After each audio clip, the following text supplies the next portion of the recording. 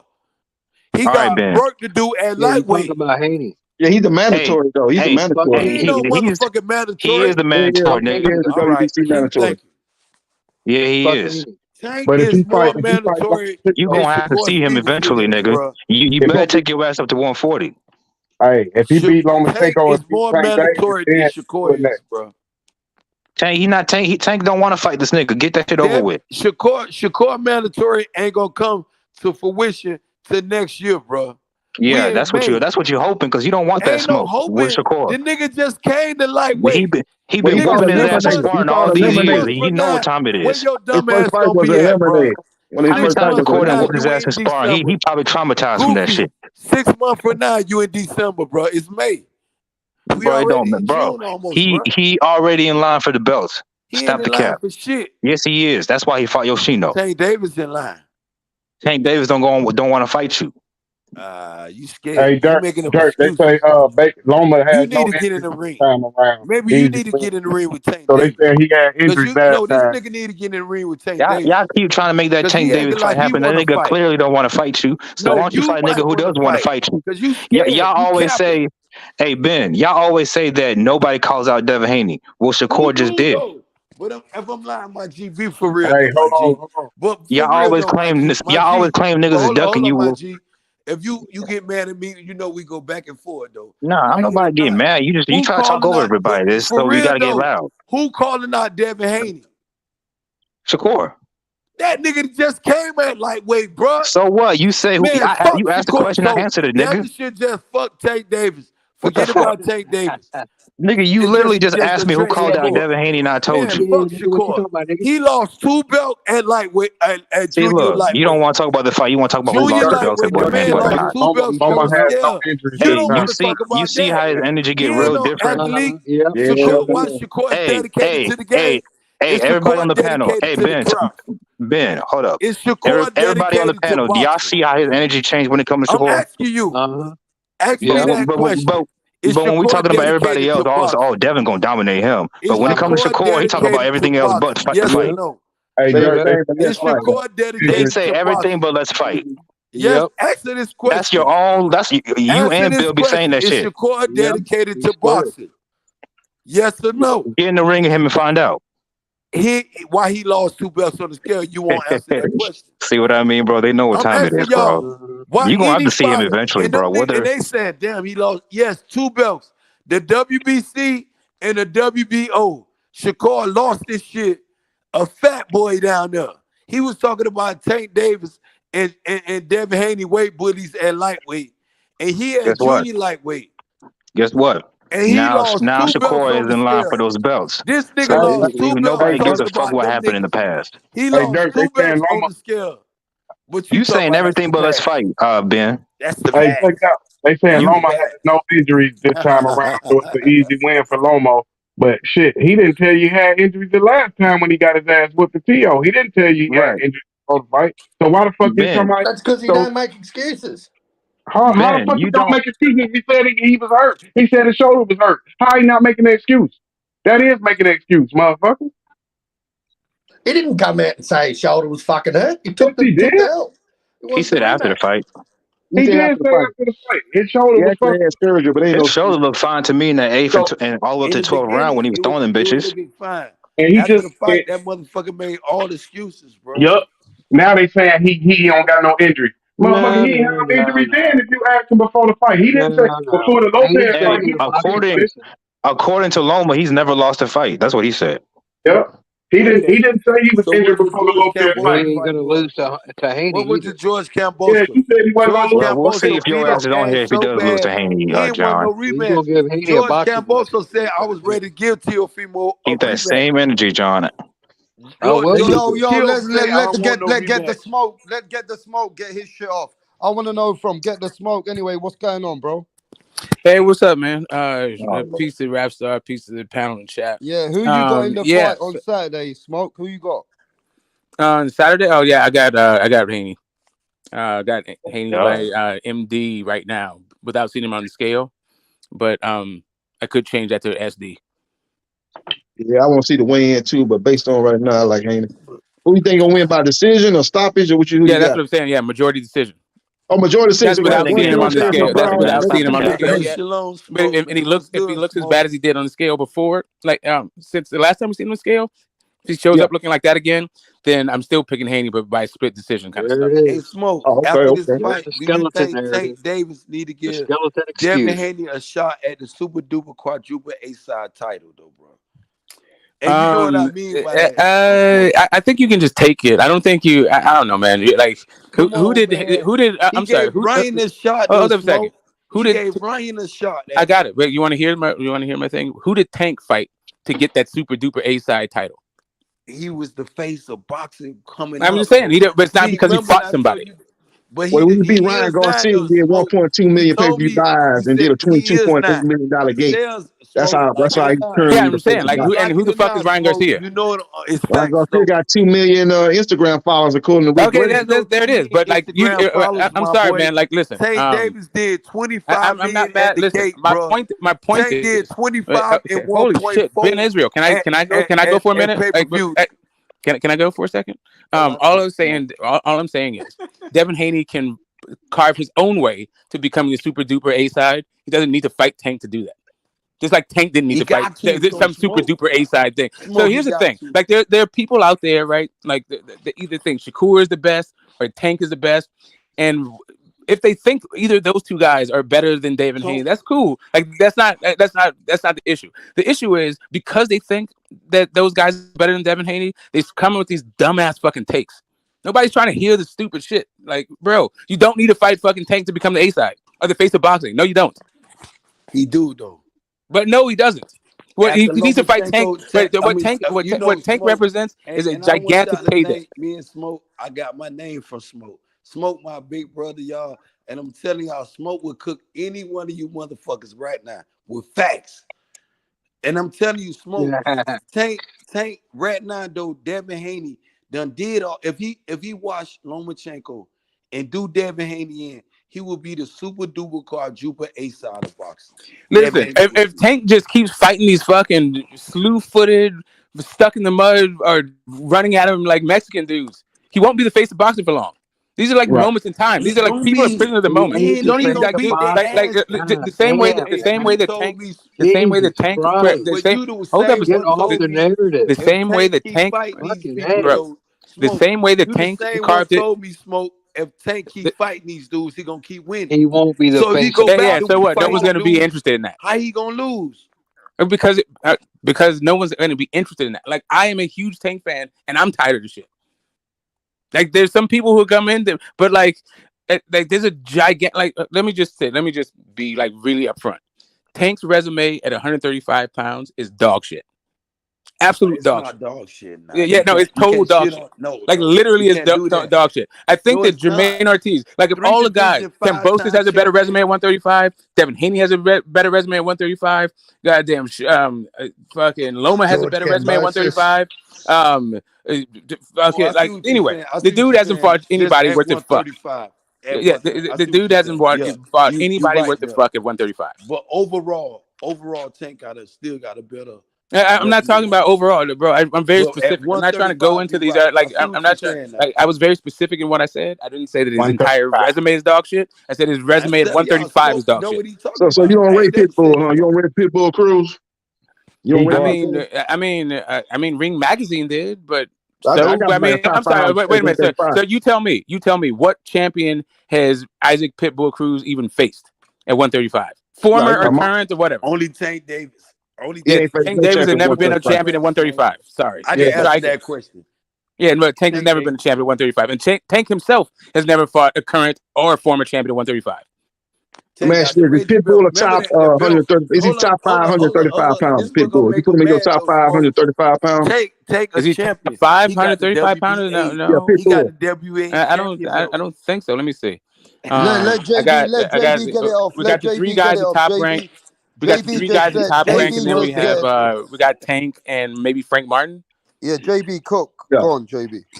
Cook. Yeah, like I say, I don't think anybody's resume is that great at 135, to be honest. You just look at everybody because the top guys haven't fought each other. Haney ain't fought Tank ain't fought Shakur ain't fought Haney. Those are the top three guys right there at 135. They haven't fought each other. But how the fuck is Shakur one of the top guys at 135? Shakur has one fight at 135 against somebody who's also dog shit. Like, how are you guys leapfrogging these guys just because you like them? Exactly.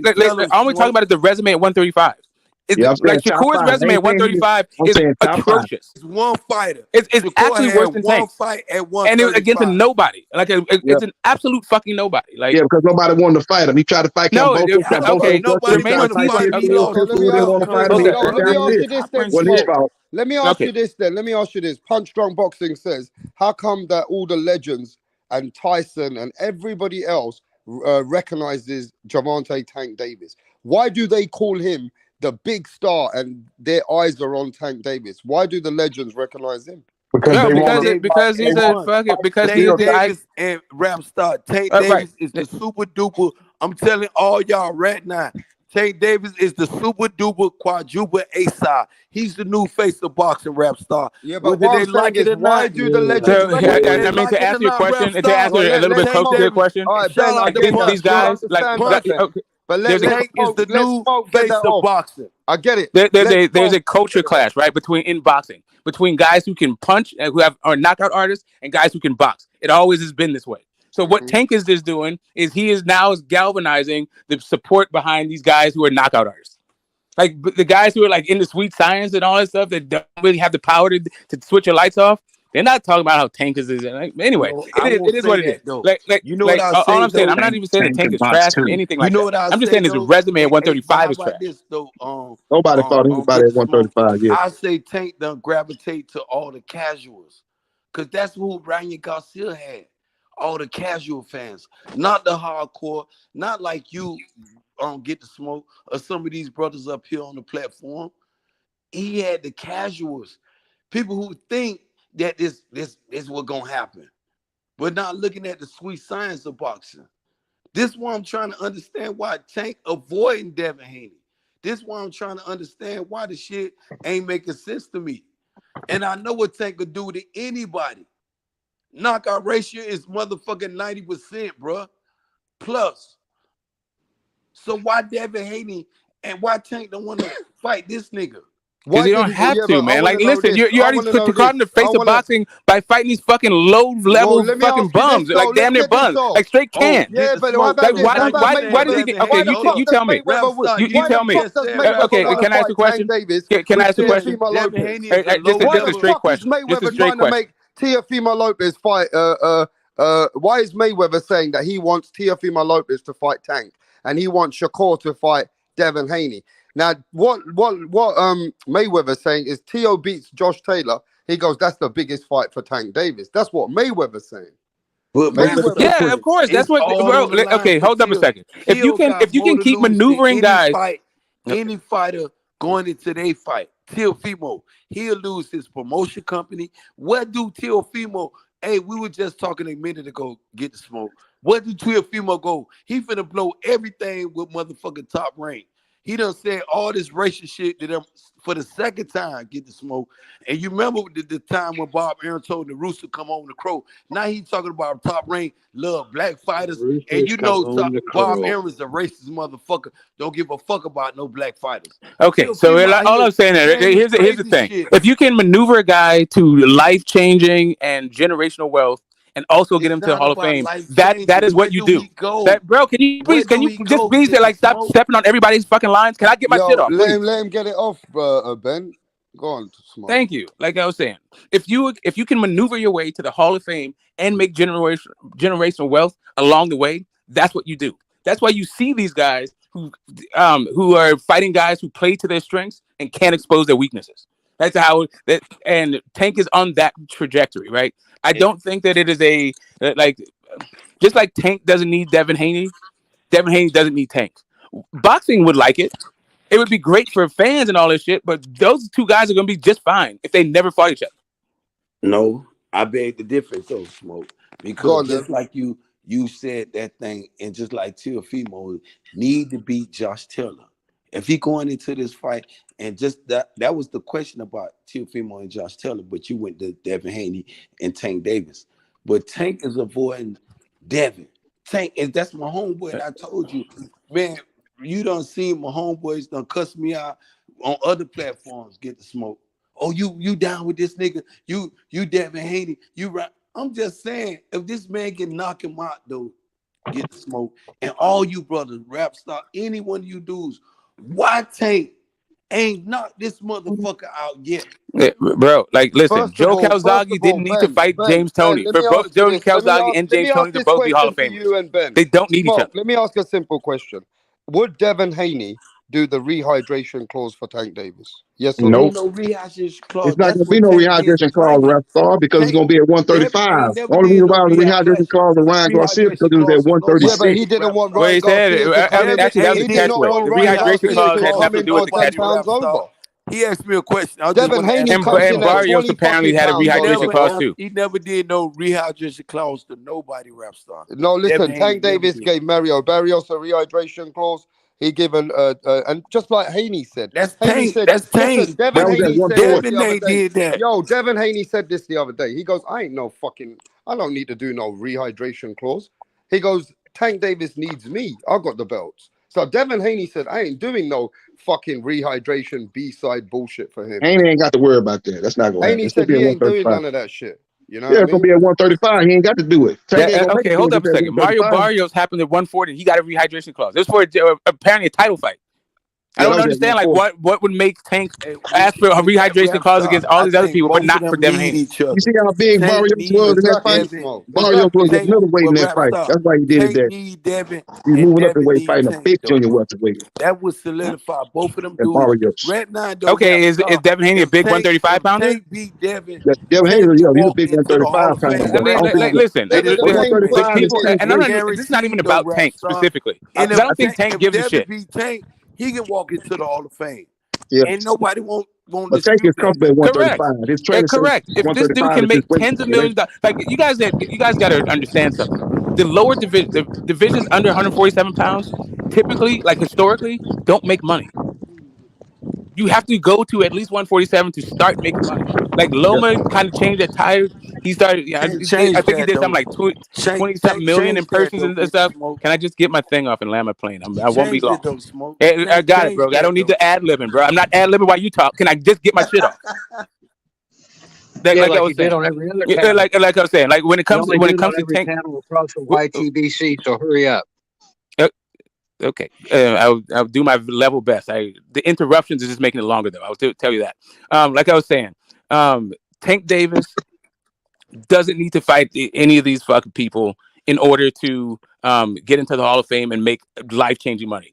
Devin Haney doesn't need to fight these people in order to make generational wealth and get in the Hall of Fame. Like he's doing his trajectory the way he's doing it. Tank did it the way he did it, and I'm not mad at either one of those things. But when it comes to the people around Tank, it seems that they're looking for every competitive advantage that they can. So I would not be shocked at all if they at least requested for a rehydration clause, right? But I mean, is Devin Haney going to go for it? Probably not. How would that make sense if they asked for a rehydration clause with a person at 135? This is the same weight you said. Tank campaigning that. Tank campaign at 135, even though he don't got no good resume. You and Devin, the current undisputed champion at 135. What rehydration clause you gonna give him? Hey, listen, like I said, I wouldn't be like you said. He's a quadruple. You said he's a double quadruple A side. So the idea that he wouldn't request that thing doesn't seem to like. And I can make that make sense because he outsold Canelo Alvarez. Tank done did $25 million at the gate and 1.4. I'm not saying that you're wrong, bro. I don't need the examples of why you said it, bro. That's not the issue. That's not the issue. The issue is if you are the A side, then you ask for A side shit. So we got to only he's never done that at 135. The time he's asked rehydration clause has been at 140 and 136. He's never done it at 135. Okay, catch weights and rehydration clauses are two different things. He's never done a catch weight. He's never done a rehydration clause at 135. Has he ever done that at 135? So what? Like it or not, Tank killed the shit. His trainer says 135 and say weeks. He's not gonna do that with him. I mean, you can keep saying that he's only did it and he doesn't need to do that. Like, just so you understand where I'm coming from. I don't think Tank needed a catch weight or rehydration clause for Ryan Garcia. The issue wasn't whether or not Tank wanted to have this thing. It's that Tank has people in his corner that request shit. It's like Ryan couldn't make 135. He fought at 135 before. Why you couldn't make 135?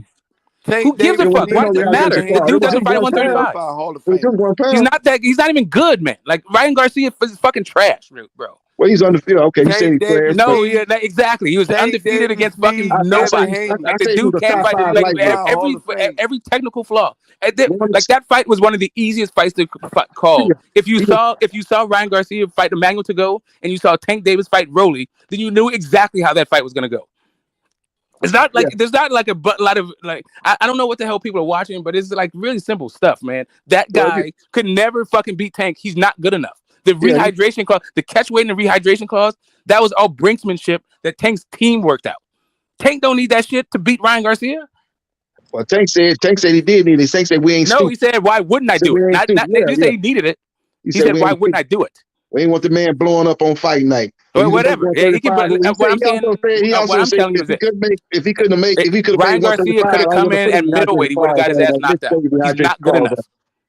Oh yeah, here you go. If he's a top 5 lightweight going into that fight, I had him as a top 5 lightweight going into. Who is a top 5 lightweight? Ryan Garcia as a top 5. He wasn't even okay. When's the last time he fought at lightweight? Luke Campbell. Yeah, he stopped Luke Campbell, right? Yeah, that's the last time he fought at lightweight.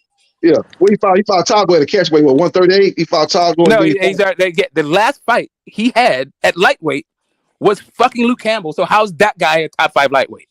I believe he was top 5 lightweight. I heard you say it, but how is that the case when the guy hadn't fought at 135 since 2020, 2021? A top 175 pounder when he doesn't fight anybody at 175. You niggas can't fuck with no smoke. Y'all niggas can't fuck with Muhammad. How is Alvarez a top 175 pounder? Wait, who is it? Wait, hold up a second. Who is it? That's John McSmith. Let John cook. Go on, John. Well, he keeps making these lame ass fucking arguments. Well, then how is Alvarez in any shot to fight Bivol then? Do you realize that that he was a champion and Ryan Garcia has never been a champion at all? Yeah. He's never even had a championship fight. Yeah. Right. Who shit? You do realize that Canelo Alvarez, that was his 4th division championship when he beat Kovalev. What? No, nothing. It's all good. That's my dog shit argument. This is my dog shit argument. Ryan Garcia ran 2 fights. He fought Fortuna at 138, right? He fought Fortuna top at 138. That's 3 pounds over 135. He fought Emmanuel to go. He fought Emmanuel to go. He fought Fortuna and he fought Tank, all above the 135-pound limit. Yeah, how you are saying that this guy's a 135-pound, top 5 135-pounder? I don't know where you're getting that shit from. You're talking about 3 pounds, man. We ain't talking about. I don't know. We're talking about a division, bro. Like all it takes is 1 pound for this to be in a different division. Make 135. Do you not understand? Do you understand that once you go 1 pound over, you're in a different division? Oh yeah, I know you're in a different division, but it's 3 pounds. Great, that's the point. You're talking about him being the best in a division that he doesn't compete in. Again, that's what I'm saying. One of the best in the division that he doesn't compete in. Top 5 lightweight. You said he's a top 5 lightweight. He doesn't fight at lightweight. You know the fight in Taco was supposed to be at 135, right? Yeah, but it wasn't though. 135, right? But it wasn't though. Yeah, because Taco couldn't make the weight because of Ryan. Okay, whatever. You can say whatever. If you think Emmanuel to go is calling shots about weight, then go ahead. You can leave in that delusion if you want to. My point is, Ryan Garcia does not fight at 135. Taco couldn't make the weight. That's why they moved up. Okay, hold up a second. Didn't Ryan Garcia say that he couldn't make 135? That's why they had it at 136. So he made 136, 1 pound over 135. Okay, wait, but didn't he say can't make 135? Since he said he can't make 135, why are you saying he's one of the best lightweights when this guy hasn't competed lightweight for years? He's disciplined making 135. He's a big guy. He's making 135. He is the undisputed champion at 135 pounds, and that's what the division that he competes in. That's been in his last fight. It's going to be in his next fight. When is Ryan Garcia going to compete at 135? Ryan Garcia's lazy. That's why his trainer left. Okay, great. When is he going to compete at 135? Who? Ryan Garcia. Ryan Garcia, he should compete at 135. I said should. I said when is he going to? If he can make 136, he should make the 135. I got it. I get your argument. But question is an empirical one, though. When is he going to fight at 135 again? Because he says never. He said he's going up to 140 now. Correct. So why are you saying he's one of the best at 135? I'm saying going into the Tank fight, he was a top 135. He wasn't fighting at 135. He literally said in the Tank fight that he was trying to. Okay, first, hold up a second. He was trying to fight Tank at 140. Then he tried to fight Tank at 138. And then it turned into 136. But Ryan Garcia was trying to fight him at 140. Yeah, he ended up fighting him at 136. Tank didn't want to fight at 140. Yeah. He ended up at 136. That's the only reason. Like, Ryan Garcia was not a top lightweight at that time. He wasn't competing in the lightweight division. Why he couldn't make 130? He was undefeated. Well, you keep saying why he couldn't do it. Like, okay, do you understand? Regardless of the reason why, whether you think it's justified or unjustified, he said he can't fight in division that you say he's the top fighter. He left the weight class. He left the weight class. He left that weight class. Smoke's right. Once you leave the weight class, you're no longer campaigning. You're not campaigning anymore. It's been a couple of months flying away from lightweight. To 140 all the way. You can't make 135 anymore. You do realize that he said he can't make 135 anymore before the Tank fight. Go to 140 then. That's the whole point. That's the only thing I'm trying to talk about. Is like that dude being a top lightweight at that point when that dude was getting his ass fucking handed to him by not even world-class fighters. Like not even getting his ass handed to him. That's not what it is. He got that's putting too much on it. But what he got exposed was for his terrible fucking feet. His ass handed to him. No, Emmanuel Tagoe didn't hand his back. Like if Emmanuel Tagoe could hit like Tank, then yeah, he would have knocked fucking Ryan out too. Yeah, that's supposed to be at 135. Targo wanted that fight to go up to 138. Yeah, but it's supposed to be, and what weight it actually happened in is the actual. At 138. That's all I'm saying. Like anything above the 135 weight, it could be 3 pounds, it could be 1 pound, it could be a couple ounces. Like it's over the fucking thing. Like what I'm saying is, he can make 136. He ought to be able to make 135. It's 1 pound difference. I mean, I know you're saying that, but that doesn't make it's easy to say. That doesn't make him a lightweight. That big a deal. 1 pound. Again, it doesn't make that 1 pound makes him not a lightweight. I'm just saying he should have went down to 135. I know you keep saying that, but he said he can't make 135. I'm saying he's lazy. Ain't different. I mean, I get it, but that's a different. That's just a separate argument. Like you can call him lazy. They can say he's lazy. I can say the Tank is lazy and she'd be at 130. Let me ask Smoke a question. Smoke. Because you done burnt the man up. Leave him alone. I cooked you like rotisserie again when you lying about that Devin Haney thing. Talking about he ducking Tank ducking, and we had a 3-fight deal with Top Rank Boxing. Everybody knew it. I just cooked you rotisserie style. I just cooked you rotisserie style. I just cooked you. Why you riding this dick? Why you on this dick? You on another man's dick? You got your pom-pom cheerleading for him. Why you got your pom-pom cheerleading for another man? Ride another man's dick. You ride another man's dick. You ride another man's dick. You got your pom-poms out cheerleading for another man. How you look? Well, you sound lame, man. You cheerleading for another man. You cheerleading. What's your argument? You cheerleading for another man. You cheerleading for another man. You cheerleading for another man. You mad? You riding another man dick. Yeah, you just cheerleading for another man. You ain't got no facts straight. Talking about Tank is talking about Haney ducking Tank. You know what's going on? You cheerleading for another man. I said Ryan Garcia was a top line. I ain't going to the Tank fight. I stand by that. I stand on that. Bro, you don't smoke. I ain't mad, bro. I'm mad on that. You weren't mad. You weren't mad. I cooked your ass rotisserie style. I cooked you rotisserie style. I cooked you rotisserie style. You ride another man's dick. Maybe you need your get back. Get off the man's dick. Get off that man's dick. Get off that man's dick. Get off that man's dick. I already cooked your ass rotisserie style. I cooked your ass rotisserie style. I cooked your ass rotisserie style. You didn't even know that Cambosos was a mandatory. You didn't know Cambosos was mandatory. Talk about he ducked the fight. You didn't know Cambosos was a mandatory. He had to take the Cambosos fight, but he got stripped by the IBL. Yeah, you on another man dick. Get out that man dick. Get out that man dick. Get out that man dick. Get out the man dick. Get out the man dick. You don't know shit about boxing, man. You don't know shit about boxing. And my Floyd Mayweather force, you don't know shit about boxing. You don't know shit about boxing. You don't know shit about boxing. You don't know shit about boxing. I always over talking somebody. You don't know shit about boxing. All you do is over talk people. You don't know shit about boxing. You ain't got your facts straight. You ain't got your facts straight. Hold on, y'all be quiet. You ain't got your I don't facts know straight. shit about You boxing. didn't know that Camboso was an IBF mandatory. Hold on, no. What you Yeah, said? you don't know shit about Nah, boxing. I My needed Floyd Mayweather boy. Cooker, cause What Smoke you just got to say roasted about his this? ass, You and he ain't already you a clown. done. I'ma You just don't tell know him. shit about He boxing. already did, cause Smoke Yeah, just you a did clown. big. You don't know shit about What you boxing. said? Okay, I give you that. I Yeah, don't know shit about you don't know boxing. shit about Cook me boxing. then. What you You want ain't to got talk no about? facts. You ain't got no facts. What You you ain't want to know talk Camboso about? was I don't an got IBF no facts, mandatory. but what You you talking want to about talk Tank, about, Duckett, Goofy? Devin Haney. Devin Haney got a 3-fight deal with Top Rank. Hey, What you Goofy, talking about? You what don't you even know want to nothing talk about this. about, Goofy? Can we get some order? Can we get some order? Then you talking about Top Rank put up Camboso's fight against Teofimo. They didn't even put on that fight. Matchmaking put on that fight. You don't know shit about boxing. Shut the fuck up. No, you want to Nobody talk can about understand now. Oh, you Everybody in want the to talk chat, about Devin everybody in Haney? the chat said, You yo, want to talk everybody about one Devin at a Haney time. and Yo, George let me get Cambosa? over this panel. Let me Oh, get you this want to talk panel. about Devin? Let me Go get this ahead. panel. Go Yo, first. Ben Israel, come on, please. Nobody understands because everybody's talking over each other. Now, boxing scientists, do you believe in the conversation that Tank Davis is moving fishy and he's strategically moving away from fighters like Devin Haney? Do you agree? I believe that Tank Davis will go down as the greatest cherry picker of all time. More than Floyd.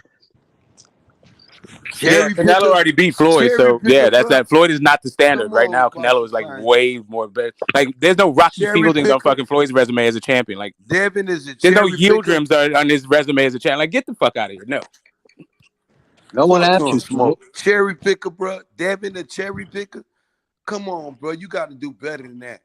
I said Tank's a cherry picker. He said Tank Davis. Man, you said, Ben, he said that Tank man can't Davis. get Devin Haney out Ben, he his said goddamn Tank mind. Davis, bro. God damn.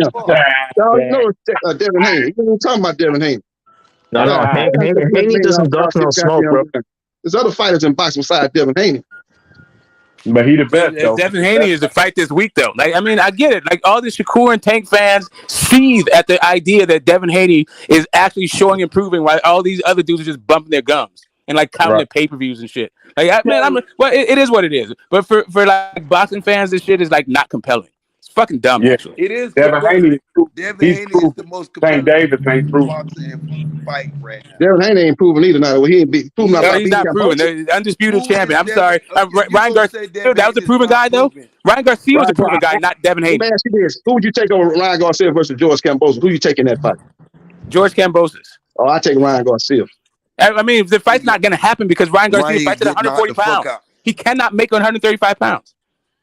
And he getting out the fuck out at once. I just asked you like in the fight. You said George Camboso, right? Okay, yeah, you do understand that. Okay, I think let's get into the technical aspects I of like it, right? Ryan Garcia. 135, 136, 138, 140. I like Ryan Garcia.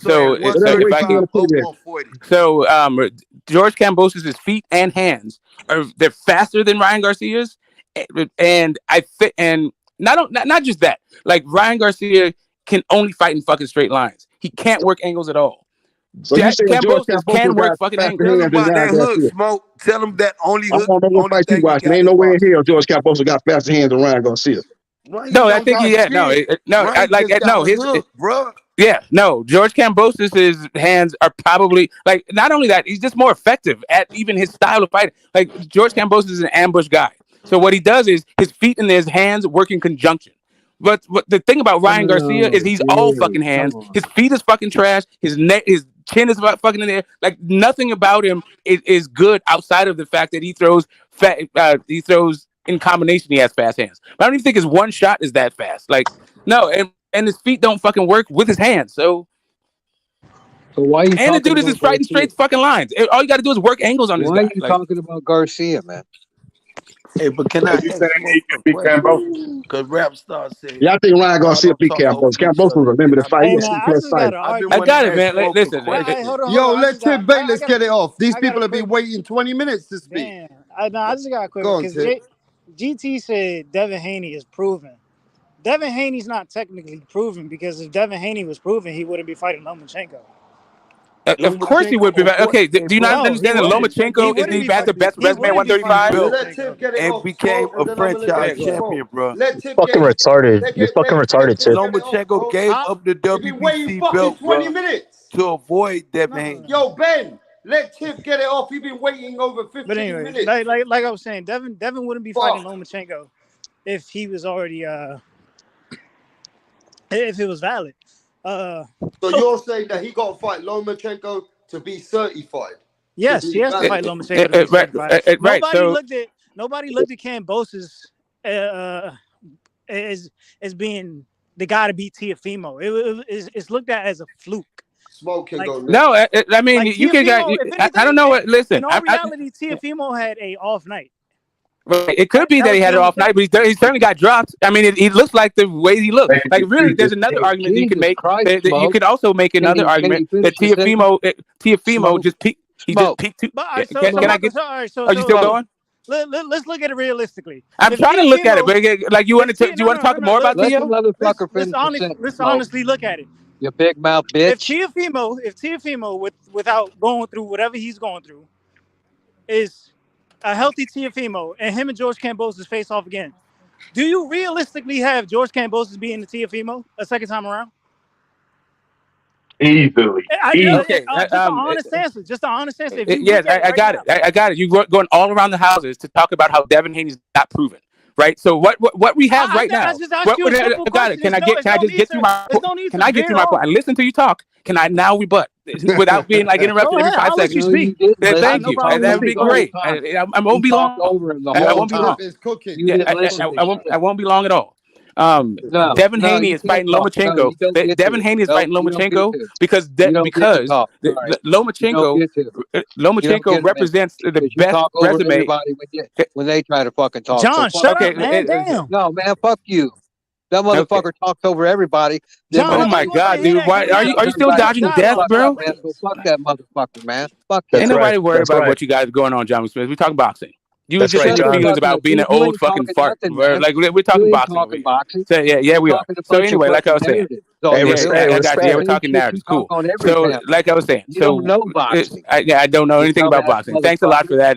Thanks a lot for that brain dead tape. Talk over John. I can hear you clearly. Right, thank you. So, like I was saying, when it came, he's fighting Loma because Loma represents the best resume at 135. Not only does he represent the best resume at 135, that fight was already set. But that also goes to my point. You saying Loma has the best resume at 135? The motherfucker don't never shut up. No, it doesn't prove it. You said that he's not. You said that just because Loma has a better resume than everybody else doesn't mean that Devin Haney is unproven. What it's saying is, right? Man, fuck all you animals. Be the guy who only held three people trying to who only held undisputed for one fight. Not even one fight, honestly. He won undisputed in one fight. Okay, Teofimo Lopez has never been undisputed a day of his life. I'm talking about Kambosos. Kambosos has never been undisputed. Like, how the fuck is Kambosos going to be undisputed if Teo wasn't undisputed?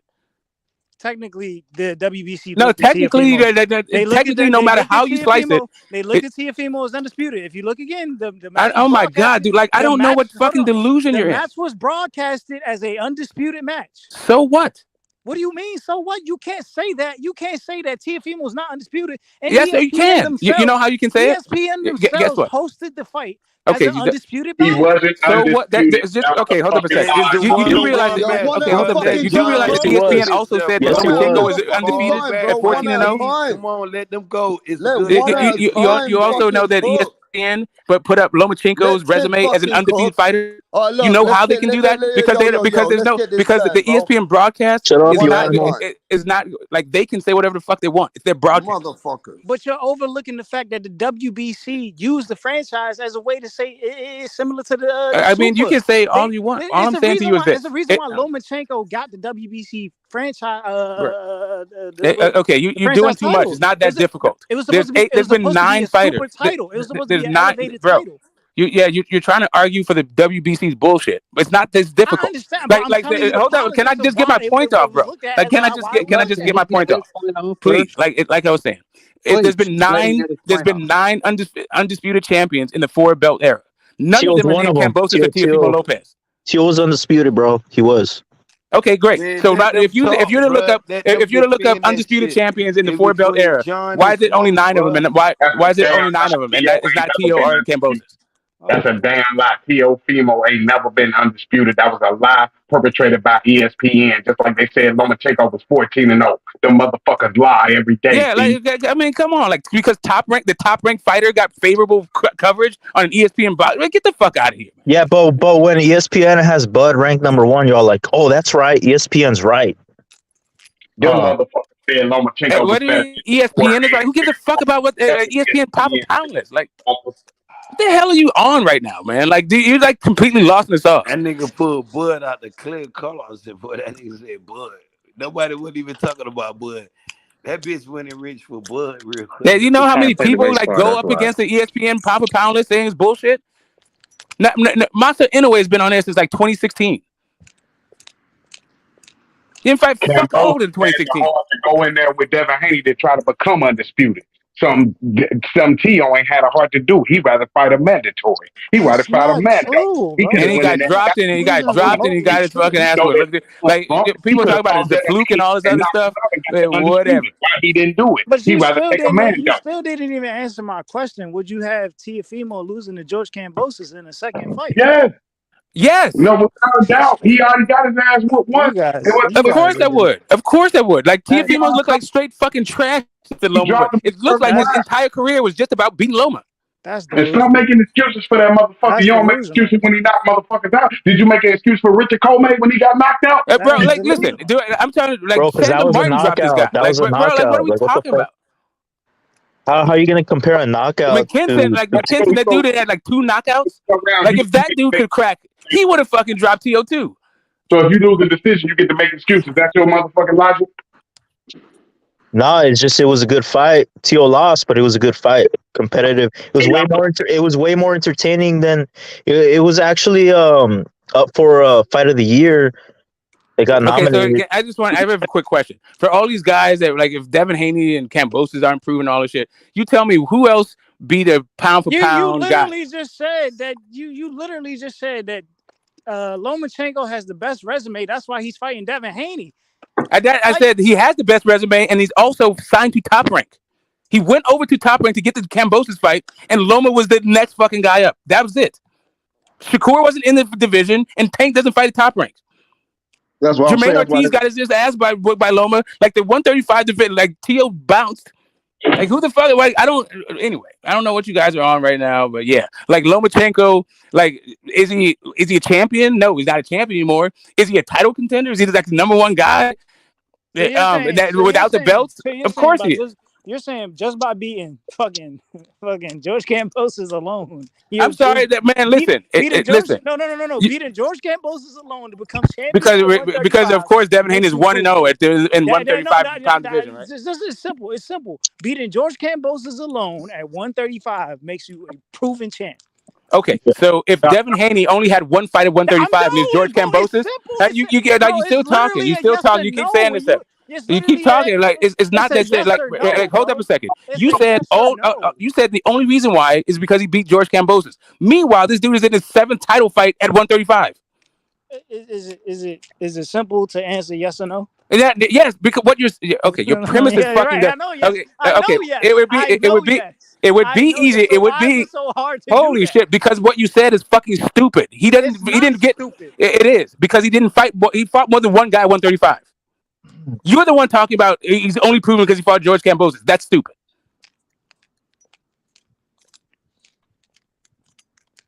Linares, former champion at 135. Tell me, was it the former champion or current champion that fucking Tank beat? Or Shakur at 135? I'll tell you, nobody.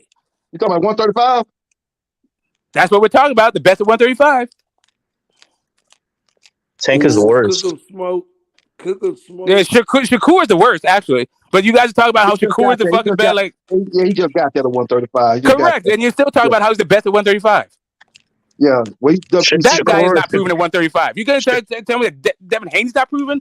Get the whatever, man. Like Devin Haney is fighting current champs. We get Devin Haney's fighting undisputed champs, former champs, all that shit. Let's do it, man. Get the fuck out of here. Whatever. Lomachenko is the best guy. He's the best resume at 135. But that would make him, I guess, he had knocked off the guy who has the best resume, and he'd also have all the belts. But he's proven already. Yeah, once he dude's in the fight 7th fucking title fight. once he fight Lomachenko, he will have the best resume at 135. I'm saying before Lomachenko fight, nobody really have a great resume at 135. Yeah, like bro, like you're already talking about two of the best resumes. Would make him, right there, which is Smoke. what Right there, exactly Smoke. would make Right him there, proven. The Smoke. two best resumes at 135 are about to If fucking all fight. them agree, Nobody would think Devin this Haney why I is a said top 5 if lightweight, even once that Devin champion. Haney No, watched let me not say Lomachenko, top 5. do Is Tank a Davis should give legitimate him champion the at super duper 35 quadruple without A beating a side. I don't know. Lomachenko or a Listen, Tank Devin Davis. Haney, I'm I telling know you it that. hurts, but here's the thing: when they say the It's truth on is the revealed in the side. ring, what they mean is all that conjecture shit you're talking about is for the birds. George Kambosos beat a unified champion, pound for pound fighter. Yo, That's something Tank has never done in his entire career. You do realize there's three lightweights right now that are all in consideration of being mixed in together. That's What in Tank, the YTBC or like in the Tank, actual like in the world of boxing? That's Tank, Loma, and Devin Haney. Tank, Devin, and Loma Haney are the top 3 guys at lightweight. The top 3. Oh, okay, I hear. Go to the Listen, ring, that's the top 5. If either Devin or Tank beat a Lomachenko, one or the other would still have to prove that they're better than okay, again, there's two different things that are happening. Jermaine Ortiz is proven at 135. He's never even been a champion or been in a championship fight. Listen, proven proven in the division is not because you fought the best guy in the division. That's just to show that you're the best in the division. That's nonsense. No, it's not, bro. You would have to fight a higher caliber level of competition in order to be proven in the division. Okay, I got you. I got you. Saying? That's okay, okay. Hold up a second. Okay, awesome. You know what? Ryan Garcia, right, is unproven at 140. Ryan Garcia is unproven at 135. He never did. Okay, Ryan Garcia knocked out Luke Campbell to become proven at 135. Come on, bro. That's true. That's not proven at 135, though. He beat Luke Campbell. That's it.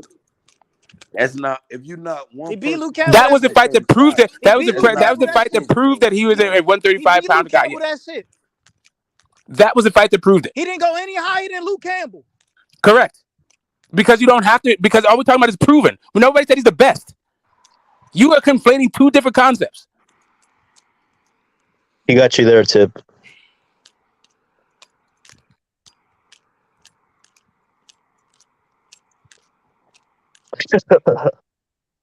Let my keys dangle.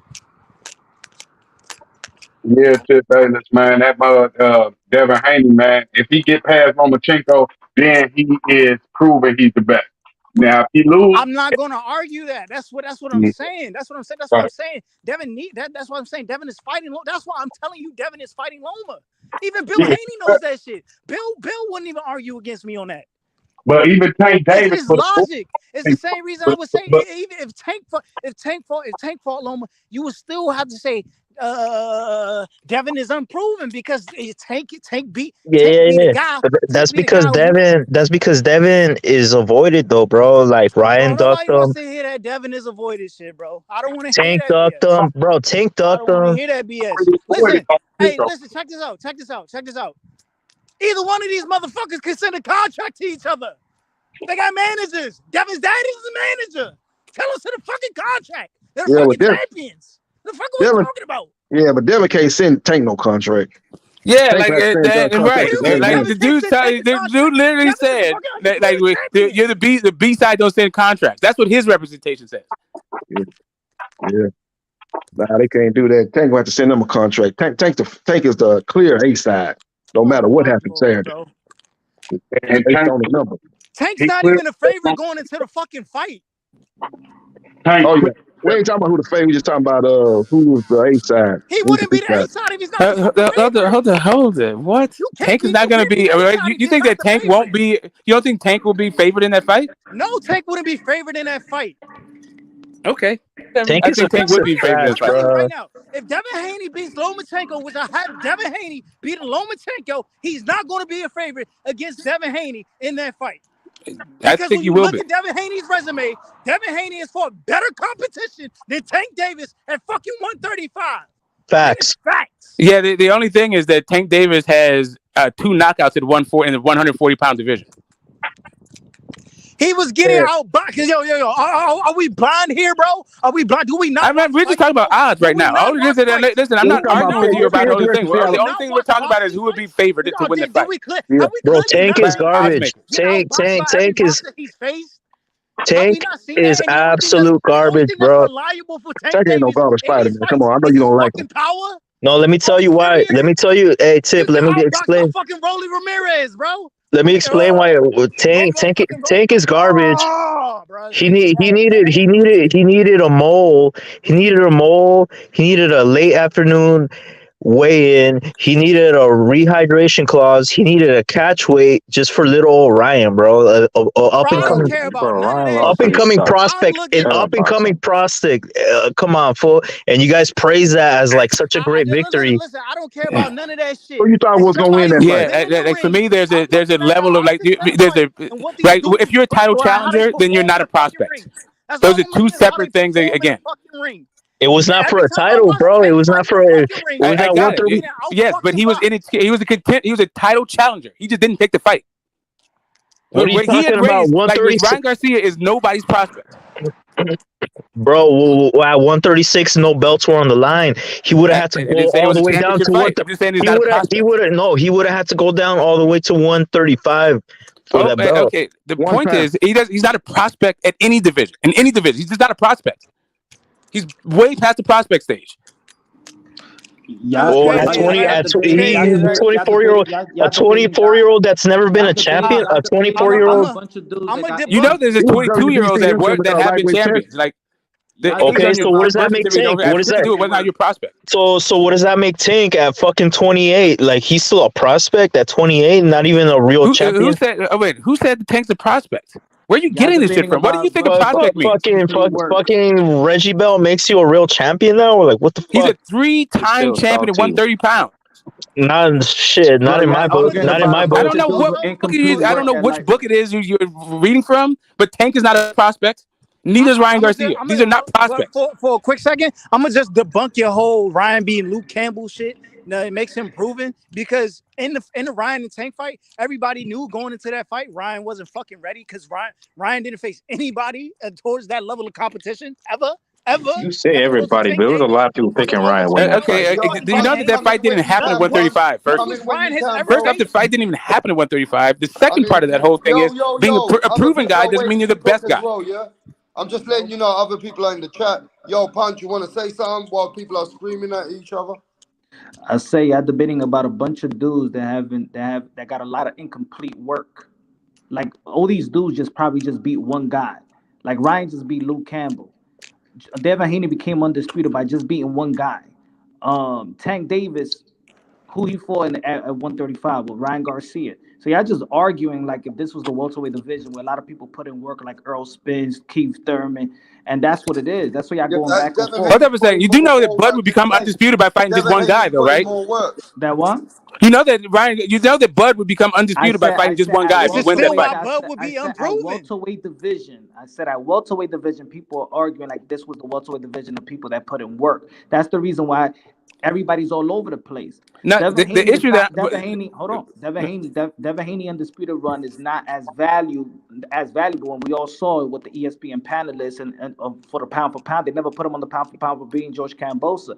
It's not that, it's just he beat one guy for all the titles. He ain't do it like Jamel Charlo and ran through a couple of because he didn't beat. Okay, wait, let me finish. He ain't do it like Canelo Alvarez at 168. He just beat one guy and became undisputed. All these guys really didn't do anything significant to actually separate from each other. Okay, I mean, I hear what you're saying on the one hand, but on the other hand, when Brian Castano fought Jamel Charlo, that was all he had was the one belt.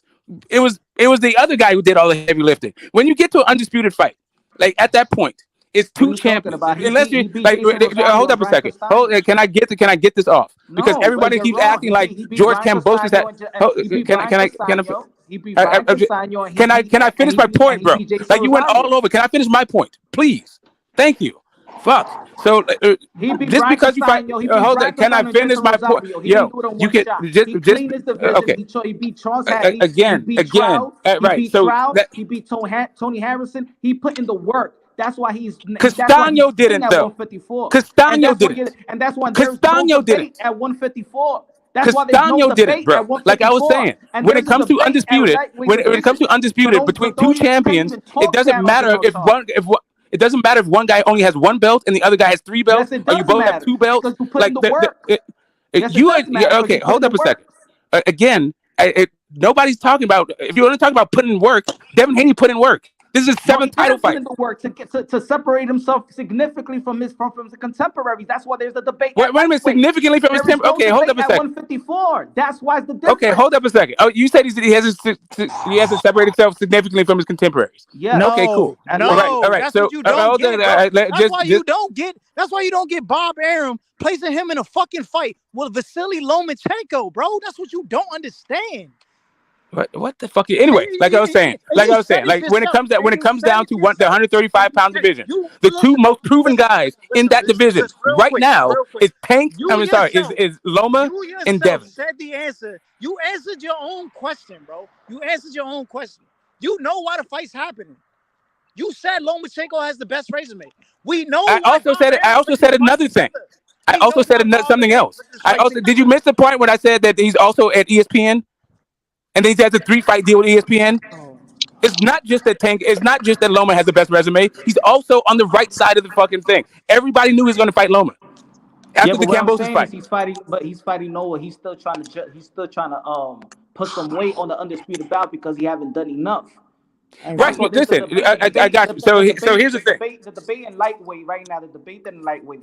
Before I came into the panel, I'm listening to y'all. The debate is who's better, Tank and Shakur. He just got in there. Devin Haney is undisputed, but he need to put more weight. It's because none of them really. They're all young. They basically almost all young, except from Tank. But they haven't done enough or fought enough to actually separate each other. They haven't even fought one another. It's not like I get what you're saying. I get where you're coming from, right? Hold on. The issue, I said it's not like the welterweight division where people put in the work that where you can actually say who's the top dog, who's this, and like say in the 154-pound division, nobody could question the Jamel Charlo being the undisputed. Nobody could question. There's no debate that he's the top dog and he's the best. But in the because he beat Brian Castano, they haven't put in enough work. But I mean, that's the whole thing, right? He beat Brian Castano, but he did one guy to become undisputed. Like he didn't just beat Brian Castano. He beat Jason Rosario to unify the titles. I know that. Yeah, that guy.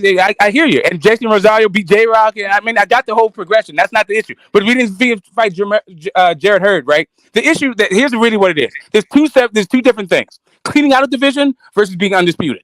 Just because you're undisputed doesn't mean you cleaned out the division. Doesn't mean you even face the best guy. Just like Canelo, while you said, while you're talking about Canelo Alvarez is running 168, David Benavidez is not on that resume.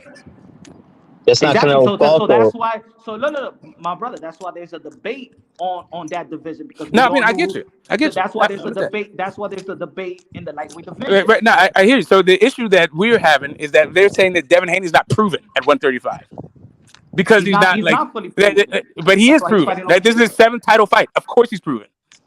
Literally, Lomachenko and Devin Haney are the most proven guys at 135. Well, let's revive the question. It's not that he's not proven. He's not proven to be the top dog. He's not correct. That's what you're trying to. That is what you're trying to figure out, right? You're trying to figure out just because you have all the belts doesn't mean you cleaned out the division. There's other guys like back in the day, if AJ and Wilder fought for the undisputed back then, they still would have had to fight Tyson Fury. Facts. That doesn't mean that they're not proven just because they would have had to fight Tyson Fury. Like, yeah, but Haney has the hardware. He need to put more weight on that belt because he hasn't done enough, and that's why he's fighting for Lomachenko. Haney has the hardware to back up his words, bro. That's the difference between him and Tank, bro. He also has the resume at 135. He has these guys. Here's the thing. While we discounting these dudes, we have to. It's a comparison, right? It's a comparison to other guys. Devin Haney, is beating unified, undefeated fucking champions, beating former champions, and these other guys are not anywhere close to doing that shit. The only guy who is doing that shit, who has that on his resume at 135, is fucking Loma. Let me ask this question. I put it in the chat. Truthfully answer this question, and all of y'all, if y'all want. Who gets more clout? The fighter that beats Tank or the fighter that beat Devin Haney? The fighter that beats Tank. I'm gonna give you an example. Shakur Davis will get more credit beating Devin Haney or more credit beating Tank Davis. Tank. Like, listen, at 135-pound division, for me, there's 2 Hall of Famers there: Tank Davis and Lomachenko. You got Tank as a Hall of Famer. How the fuck he's is going to Tank the a Hall of Hall of Fame. Yeah, you Famer? don't do 100 mil How pay the per views. fuck? How Yes, the fuck? he's going to Hall. Tank. No, wait. Smoke said Tank. What about you, TBS? What about the rest of you? Haney. Haney. I Yeah. say Tank. Ryan Tank, Garcia said Tank before the fight. Dirk, most hated. Sid Bayless. Who you got?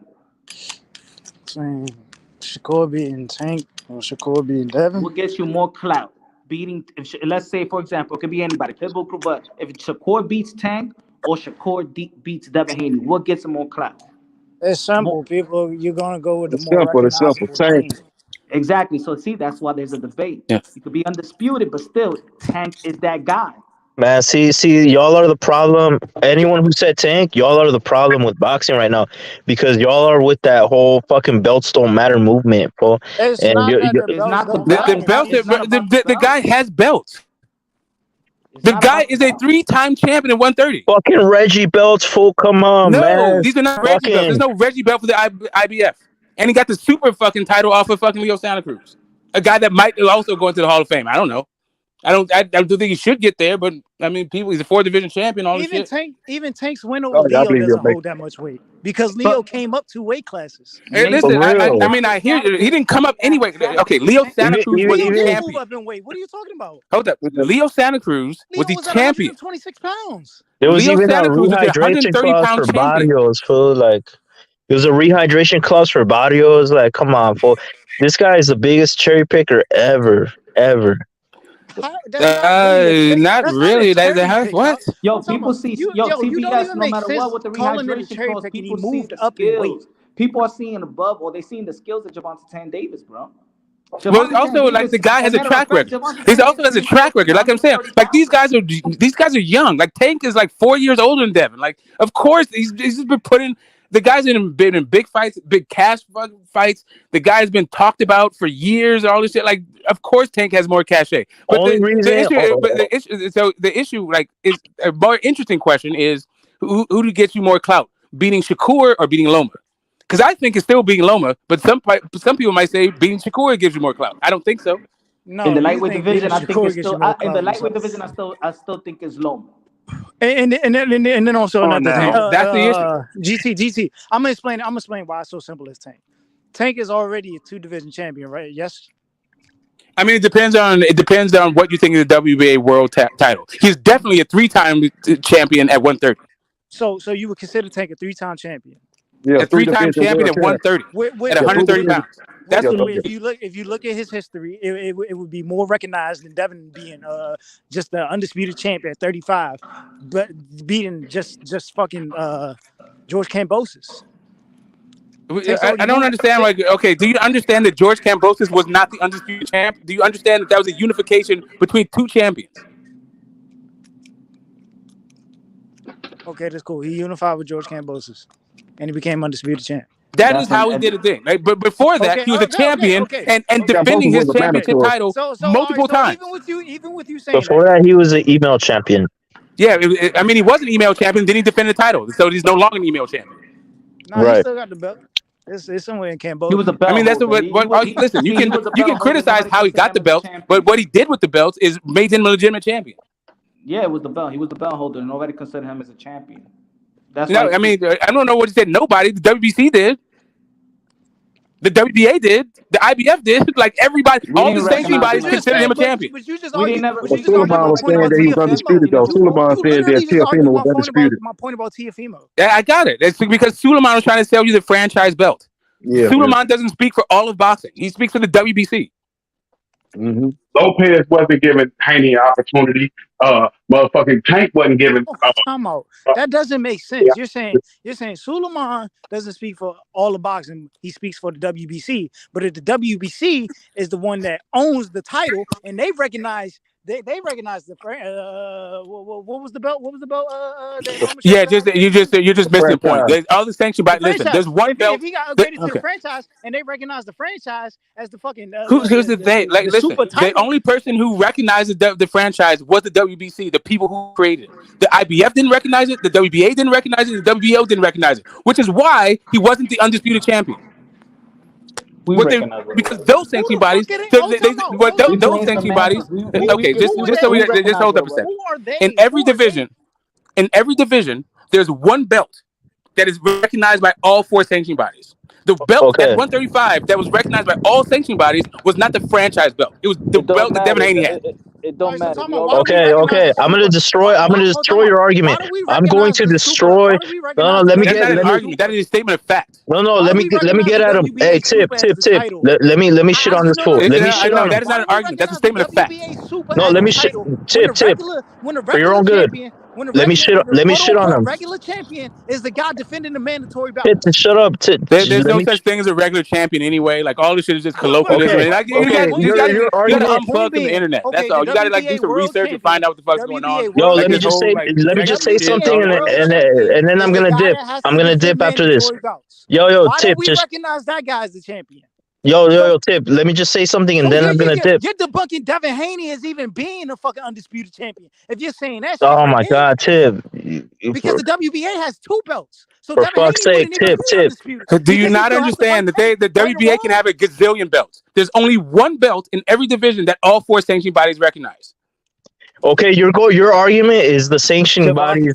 What the sanctioning bodies say? Okay, no, I'm actually just talking about what it takes to be undisputed. What it takes to be undisputed is that all 4 sanctioning bodies has to recognize that belt. That's what I'm saying. That's not an argument. That is a statement of fact. Okay, so the WBA right now says that Rolly Romero is the champion, bro. Yeah, so you agree with that? He's a champion. What do you mean agree with it? What do you mean? He is the champion. That is another statement of fact. In your eyes, he's a champion. What do you mean, bro? This is fact. You're arguing with facts, bro. You're not even making sense when you're speaking right now. Like you're literally arguing with facts. Rolly Romero is the WBA super champion at 140 pounds. What do you mean in my eyes? Like that's just a fact. Literally, Pollo is champion emeritus. And recess, yeah. You got a hearing Wednesday. Find out his status. Back to my point about the WBC though. If the WBC is recognizing the franchise, peep this tip. If we just came to a conclusion that Gervonta Tank Davis, if you beat him, get the most clout, then in reality, the regular WBA is worth more than the Super WBA. That's exactly what I'm saying. Mm-hmm. Yeah, based on who has the Tank. You know, he's a draw, man. He's definitely the face at 135. Anything basically 147 and below, he the face. He running that everything up under. Yeah, of course. Like it'd be a huge. Like you need the Tank. Like it's not even that you need it, but who doesn't want the Tank chin on their mantelpiece? They all do. Mm-hmm. That's the reason why everybody 140 calls this dude out. Regis called him out. Taylor called him out. They talking about the T.O. fight. Subio Matias called him out. Like, I don't know. Like I said, if Devin beats Lomachenko, Devin no longer needs Tank. Tank needs Devin. I don't think they either need. See, I think that what fight fans need and what the fighters need are 2 separate things. The fighters don't need they don't need each other. Just the same way that James Toney didn't need Joe Calzaghe and Joe Calzaghe didn't need James Toney. They both made a gazillion fucking dollars, and they both got in the Hall of Fame. But I mean, they didn't fight each other. You got to look at what Joe Calzaghe did. He beat Bernard Hopkins, and he beat fucking Roy Jones. Roy Jones back to back. I got Calzaghe is legit. And I didn't say. Listen, I'm not talking. And we can talk about who James Toney beat. Like that's my point. Is that they guys are forging their own paths. They don't have to fight each other.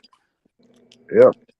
Yeah, we never saw James Toney and Bernard Hopkins, and they both Hall of Famers. So yeah, but see, Tank ain't on that level, and he's not even on that trajectory to be like those guys. Not even that. Tank didn't beat a guy who's considered one of the top guys at 35, bro.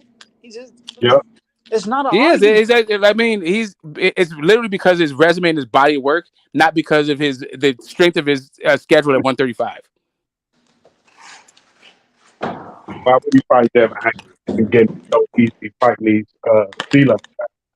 But Devin Haney was in a 3-fight contract with Top Rank, so he wasn't available. But he beat Loma. He's a free agent. Devin Haney need to tell Leonard Ellerby and Al Heyman to send Devin Haney a contract. Hopefully he'll accept it. That should be the next fight at the end of the year. JB, what did you think about Tank Davis avoiding Lomachenko for all them years? He could have been fought. Yeah, it was BS. He should have followed Loma. That was a duck. I agree with that. He ducked Loma. Loma told Mayweather why he hired Tank Davis. He should have told him, but they was trying to move him at a certain pace. They didn't think that Devin was. They didn't think that Tank was ready. Tank and Mayweather got at odds, and then Mayweather all of a sudden wanted to make that fight happen. And that's what makes Devin beating Lomachenko. And that's what makes Devin beating Lomachenko look even better because Tank had the opportunity to fight. Right. Tank's been in the division longer than Devin Haney. He's been there longer. There's no reason Devin Haney should be fighting Lomachenko before Tank Davis. And if you avoided why would I think you avoid Devin Haney if he beat Lomachenko? You already avoided the dude he beat. So why about Devin Haney? He's gonna be a free agent. Lomachenko was with top rank. I'm not saying that they still could have made the fight. They made Fury versus Wilder. That was two different companies. So I'm just saying though, what was part of the maybe kind of hindered it. The main thing was Tank people didn't want to fight, but Loma was with Top Rank and Tank was with the PBC. But it's not that Tank Davis didn't want to fight; his advisors didn't want to fight. Yeah, they didn't want. And just so we understand each other, like just so we can, and just to add a little bit of context, Tyson Fury is promoted by Frank Warren. When he signed to Bob Arum, he was to have a U.S. producer. He was to have a U.S. Or realize that Tank wasn't ready for Loma. We all know. Hello. I don't know. So anyway, Tyson Fury has been signed to Frank Warren.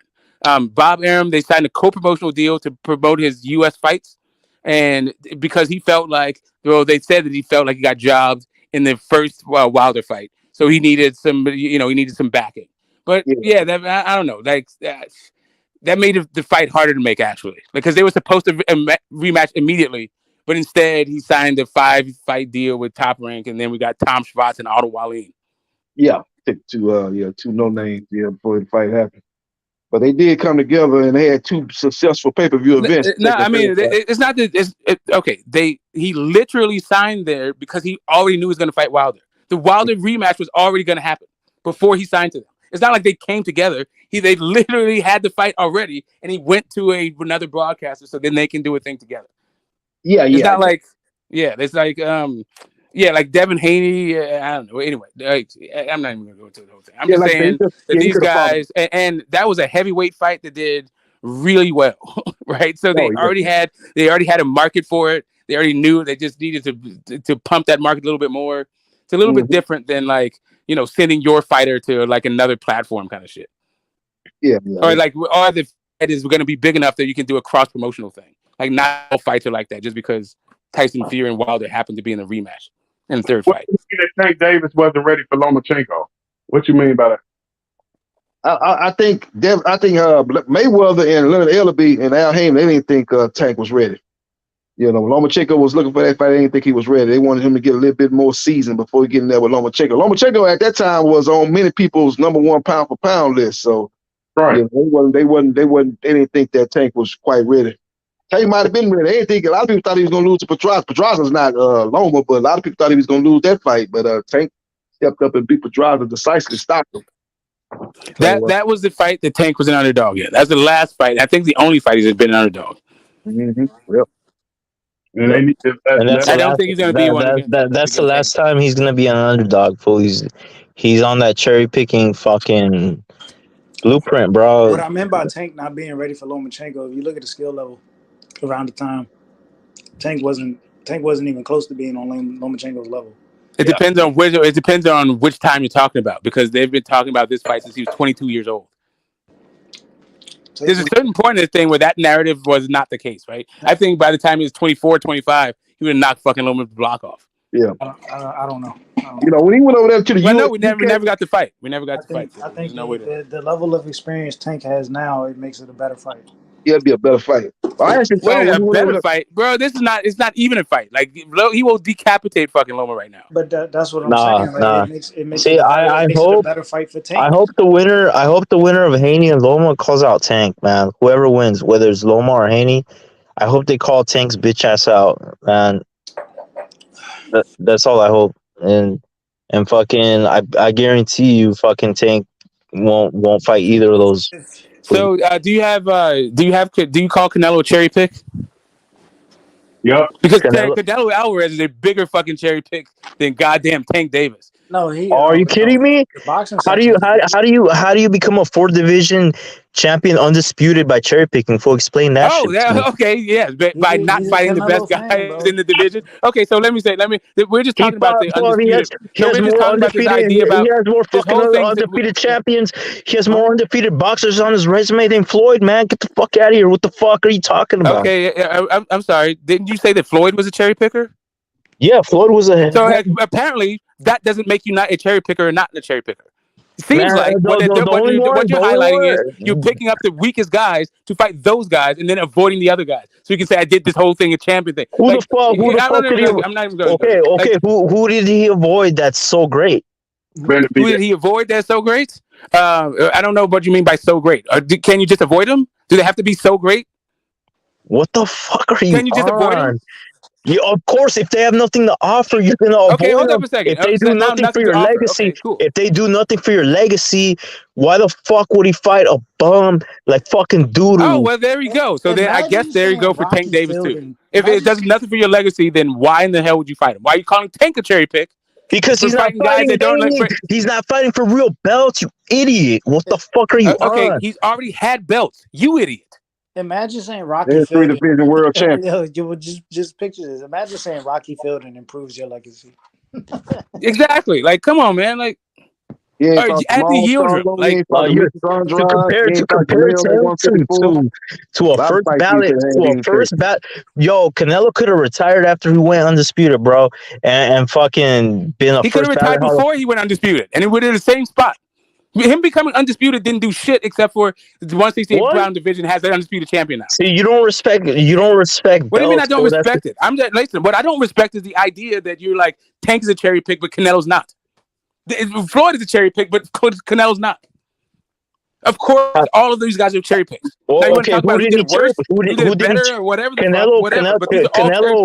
Canelo only fights champions and mandatories. How the fuck is that cherry picking? Okay, great, because it's the champions and mandatories that he chooses. Because he didn't choose to when it's Charlo's time to be a mandatory, he took that fucking franchise belt. When it was time to fucking fight Andre to become undisputed, what he did I guess Oscar didn't put in the paperwork fast enough. No, man. When it comes to this 168-pound run, still like Caleb Plant and Calvin Smith, great ones, great wins for his 168-pound run, but he didn't fight David Benavidez. And who the fuck was Billy Joe Saunders at 168? Shut your cocksucking mouth, man. But you're trying to defend Tech. Nah, you have an agenda, homie. Just look up by the shit that you're saying. How can you be a cherry pick but be a 4-division champion and then fucking by cherry picking your way through divisions? Like what the fuck? What do you not know what cherry picking means? Bro, who are you killing here? Okay, then let me ask you this. How do you go undisputed? At 115 pounds, who the fuck did like Monster Inouye's run? Even though he's a 115-pound champ, how do you go run at 115 pounds is about all the guys he didn't fight. He didn't fight Estrada. He didn't fight Chocolatito. He didn't fight your boy Tank. Like you're getting emotional over a man. Like you're just saying shit. And now you're talking about my emotions. You're gonna police my emotions. I am a man, but you're worried about my emotions. You're the one talking about emotions about another man. You're the one who brought that shit up. You hold Tank's purse. We just talk about boxing. I'm emotional about boxing. You're the one that's emotional about a guy. You're the one over there talking about this guy's a cherry pick and this guy. Okay, cool. Like this guy's a cherry pick, but your favorite fighter is a fucking cherry pick too. You're fucking homo. You just don't like that. You just don't like it. Like it's more accomplished than your boy though. You're just living in a glass house throwing stones. That's it. Listen, you're a fucking faggot, fool. Bro, stop yelling before you wake your mama up, bro. Stop yelling.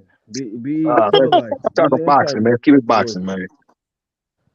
Nah, you hold Tank's purse while he spars, dog. How can a 4-division champion? So y'all talking about stuff week? If it was so easy, why didn't the other guys do it? Because they fucking suck. They can't do it because they don't want to. That's right. Okay, so my question is can you be a 4-division champion and be a cherry pick? Because the last time I looked, I heard you say that Floyd Mayweather was a cherry pick, and Floyd Mayweather is a 5-division champion. You find scientists. You haven't figured out these dudes are not a fan of boxing. They're no, listen, you are a fan of Canelo Alvarez and shitting on other fighters that not named Canelo Alvarez. That's all that's happening right now. You didn't talk about how guys are fans of fighters and all this other shit. You are the one talking with the double standard when it comes to cherry pick. Watch this. Watch this. Listen. Watch this. Watch this. You're Watch this. shitting on fighters, bro. You don't even give, like I said, him saying Tank is a cherry picker. It could be true. He literally said that, bro. He said since Floyd Mayweather. Do you not understand that he said since Floyd Mayweather? He's the biggest cherry picker since Floyd, bro. Correct. So now Floyd Mayweather is actually has a he's a more division champ than Canelo Alvarez. But no, you're saying that Canelo Alvarez can't be Canelo Alvarez can't be a cherry pick because he's a 4-division champion. Meanwhile, Floyd Mayweather is a 5-division champion. But you call him a cherry pick. Okay. Canelo has more undefeated boxers on his resume. That's than what Floyd. it is undefeated. That's what you need to be is undefeated. Because you're not fighting losers. Floyd fought losers, bro. I got you. If you're not fighting losers, how many? So let me ask you this. So let me ask you this. You tell me how many? Who has more Hall of Famers on their resume? Floyd or Canelo? When it's all said and done, Canelo will, bro. Okay, no, he won't. He's lying. Are you fucking kidding me? Are you fucking kidding me, bro? Let me ask you this: how many ATGs does he have on his resume? How many ATGs does Canelo have on his resume? All these undefeated boxers, bro. All these undefeated. I'm talking about Hall of Famers. Yeah, they're good. Undefeated. You don't think Billy Joe Saunders? You don't think Billy Joe Saunders? Brandon Lee's undefeated. You don't think Callum Smith's gonna go in the Hall of Fame, bro? You don't think all these undefeated boxers? He'll be the British Boxing Hall of Fame. Whoever's talking, neither is Charlo and Boo Boo, bro. They're not even supposed to be in Hall of Fame. Nobody's saying Charlo and Boo Boo are going to be Hall of Fame. You literally brought them out. Yeah, because their resume is trash, bro. Who said Charlo and Boo Boo are going to be Hall of Fame? You guys just have agendas. You guys are not a fan of boxing. No, you don't go. You don't argue with Charlo and Boo Boo. Polo. It's so easy because you literally came on here to defend Canelo. They can't even name you him, literally came on here to defend Canelo. Mm-hmm. You're the biggest fan. You're the biggest fan on. Yeah, because he's the face for a reason, bro. He's the face for a fucking reason. Yeah, you're a fan of Canelo. Yeah, he put in the work. He put in the work to be the face. I'm not gonna give him what he did 3 or 4 years ago. His last pay-per-view did 200,000. I don't even know what he did. I know that atmosphere looks fucking electric. I don't know that Tank is putting 50,000 people in seats anywhere. Yeah, I like how he looked on TV. He did 55,000, but look at the gate though. Tank did. Yeah, I mean, I'm just saying. I mean, if you look at their receipts, all of that shit, like at least Canelo is still by far out fucking earning Tank Davis. He's the only boxer on the Forbes list, bro. Don't talk to me about pay-per-view numbers, bro. Pay-per-view numbers don't always reflect viewership. They never reflect the actual viewership, bro. Yeah, we can be. Listen, my issue is not whether or not Canelo's a face of boxing. We can have that thing. Yeah, to me, yes, he's a face of boxing. He's earned that thing, but all of that shit. But when you start talking about how Tank is a cherry pick and Floyd is a cherry pick, but Canelo is not, you sound like you're a little bit full of shit on that one. Who did Canelo cherry pick? Anthony Yildirim. That was a mandatory. Rocky Fielding. Do you understand what a mandatory is? Okay, hold up a second. Do you know what the franchise champion is? Bro, that's like the WBA super champion. You remember what happened when Charlo was mandatory, right? How come you only criticize the franchise championship for the WBC? No, but you were the one talking about Yildirim was a mandatory. I'm just pointing out the fact that Canelo doesn't have to fight mandatories unless he wants to. You don't keep that same energy with the WBA super champion. You were the one talking about Yildirim was a mandatory. My point is Canelo doesn't have to fight mandatories unless he wants to. Bro, when you're moving up in weight and you want to contend, they wasn't moving up in weight. The franchise champion does not have to fucking fight mandatories. Bro, he literally only had that for how long? And they sent Charlo an offer, and he turned it down. If you don't want to believe that, all right. Do you know when they sent Charlo an offer? Do you know what division? What division did he send him an offer in? Was it the 154 division? Robert Diaz, Eric Gomez. I know. I'm asking you. You're the one who said you're acting like it was the same time, right? No, I'm asking you, when was that offer sent? Well, Canelo fought 4 people that year. He fought 4 people. Yeah, great. So when did he send an offer to Charlo? Don't do this. My question is, when did he send an offer to Charlo? You acted the way that you're putting it, like he sent an offer to him when Charlo was the mandatory. Meanwhile, you don't even know what division that fucking offer came in. It could have happened at 154. You guys always bring up Yildirim, bro. Canelo fought 4 people that year. 3 of them were undefeated champions in their prime, not even old, bro. Awesome, and they all are And fucking you guys dog don't shit at 168. you guys fucking nitpick at the one guy you don't like. Okay, What about the 3 other great. fights? So What you about tell the me. 3? That was an extra fight. That was an extra fight, bro. Just straight up. Look, Before you favorite dig boxer? yourself in more of a hole. Your favorite boxer ain't doing nothing like that, bro. Great. So Billy Joe Saunders beat who to become the 168-pound champion? He beat. Who did he fight at 168? Name one guy he fought at 168. But Billy Joe Saunders is a 2-division champion. Again, so name one guy he fought to become the 168-pound champion. You have a question. Who did Montiel and who did Karan? Again, this is not about because those guys were not fought at. Charlo never fought at 168. We're talking about Canelo and 168. See, you're trying to discredit Canelo. I'm not trying to do anything. What I'm doing is pointing out that you're fucking full of shit. That's what I'm doing. And why? Because you don't want to be pointed out that you're full of shit. Now you're talking about other guys in different divisions and all of a sudden. So Canelo lost to a cherry picker. Those guys up, like, bro. You literally now that we're nitpicking those guys. Canelo only fights it's not nitpicking. We're talking about Canelo, and you're trying to pick somebody else. So he lost to a cherry picker. Bro, they find guys. Yeah, again, like I said, I don't mind. Listen, if you want to call Floyd a cherry pick, I don't mind it. If you want to call Tank a cherry pick, I don't mind it. But it doesn't make sense to me that you're calling those guys cherry picks and not Canelo. At the time, Canelo was a cherry pick. At the time, how was he a cherry pick 42-0 at 23 years old? 23, yeah, exactly, 23. So what? Because Matthew Haddon was a fucking cherry pick. Fucking dehydrated. Matthew Haddon was not the best guy in that division. Neither was Kovalev. Like, do you guys? Neither was Rocky Fielding. Like, do you guys fucking hear yourself talking? What are you talking about? And the other guy who was number 2 in the division? Number 2. Who was number 2 in the division? division? Floyd to fight Canelo. How was that a cherry pick? And they was pressing. They was asking for Floyd to fight Canelo. That wasn't no fucking cherry pick. You a lie. That was what they were saying, bro. He literally just said, "Okay, I accept the challenge," and I respect him. But nobody was pressing nobody, bro. Just the HBO said Floyd would never fight Canelo. They said he was scared. Man, yeah, Oscar was pushing Canelo fight down everybody's fucking throat. They're like, I got the young guy that'll beat you. He can beat you at 152 pounds. They can do all this shit. Of course they were trying to get. And you seen what he just did to Shane Mosley. So why wouldn't he think he could beat the old ass Mayweather? Bro, yeah, I noticed how you just really ducked that fucking Billy Joe Saunders question too. Talking all that fucking shit. Who did Billy Joe Saunders even fight at 168? Bro, nobody. He never fought. He has credible wins. He has Lemieux, a prime Lemieux, or a prime. That was at 160. And when I said 168, again, I said at 168 pounds, the division that Canelo fought him in. What had he done? Charlo and Demetrius Andrade put together, homie. Okay, I'm sorry. Hold up a second. How many years were removed between the Lemieux fight and the Canelo fight for Billy Joe Saunders? How many years were that between those 2 fights? 2-division champion, bro. You literally just named those guys he avoided, but when we start looking at their resumes, it doesn't fit your agenda. Okay, bro, you are the one talking about resumes means that you didn't avoid them. These 2 things are not the same thing. Again, whether or not his resume is it, the resumes don't fight. Bro, Canelo has a great resume. That doesn't mean he's trying to fight Beterbiev. Canelo's resume is better than Beterbiev's fight. I mean, it's better than Beterbiev. It's not like Canelo's still not trying to fight fucking Beterbiev. Stick to your take. I get it. So yeah, it's about you don't know what you're talking whatever. about. They come with a better fucking take other than like trying to. Listen, like I said, I'm not mad at you. I'm not mad at anybody saying that Floyd is a cherry pick. I'm not mad at anybody saying that Tank is a cherry pick. But for the people who say that Floyd and Tank are cherry picks, you must also say that Canelo's a cherry pick, or you're just full of shit. I just gotta say this. Go ahead, Punch. Go ahead, Punch. No, it's Tip. Imagine fighting James I'm Franklin. correcting what you said. You said he was avoiding those guys.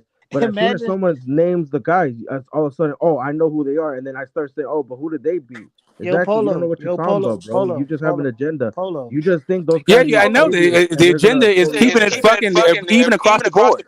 Not having a double standard like for other fighters and then like Canelo like he's dead. I just gotta say, imagine fighting James Kirkland and then saying he's all of fame on the resume. You don't want to keep it consistent on who they beat. And listen, if I made the argument about the resume, then I just hear where you're coming from. But I never said shit about resume. No, you did. But resumes don't fight each other. Fighters fight each other. No, keep the same energy. So when those guys end up fighting, I'm gonna remember you.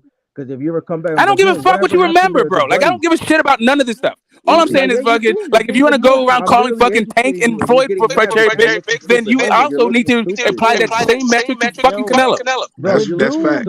That's fact. Someone's challenging you, now you're getting upset and emotional. Like, oh, what does that have to do with He it? fought Amir Khan, a 140 pounder. Amir Khan up a weight class. 140 pounds. Answer that shit.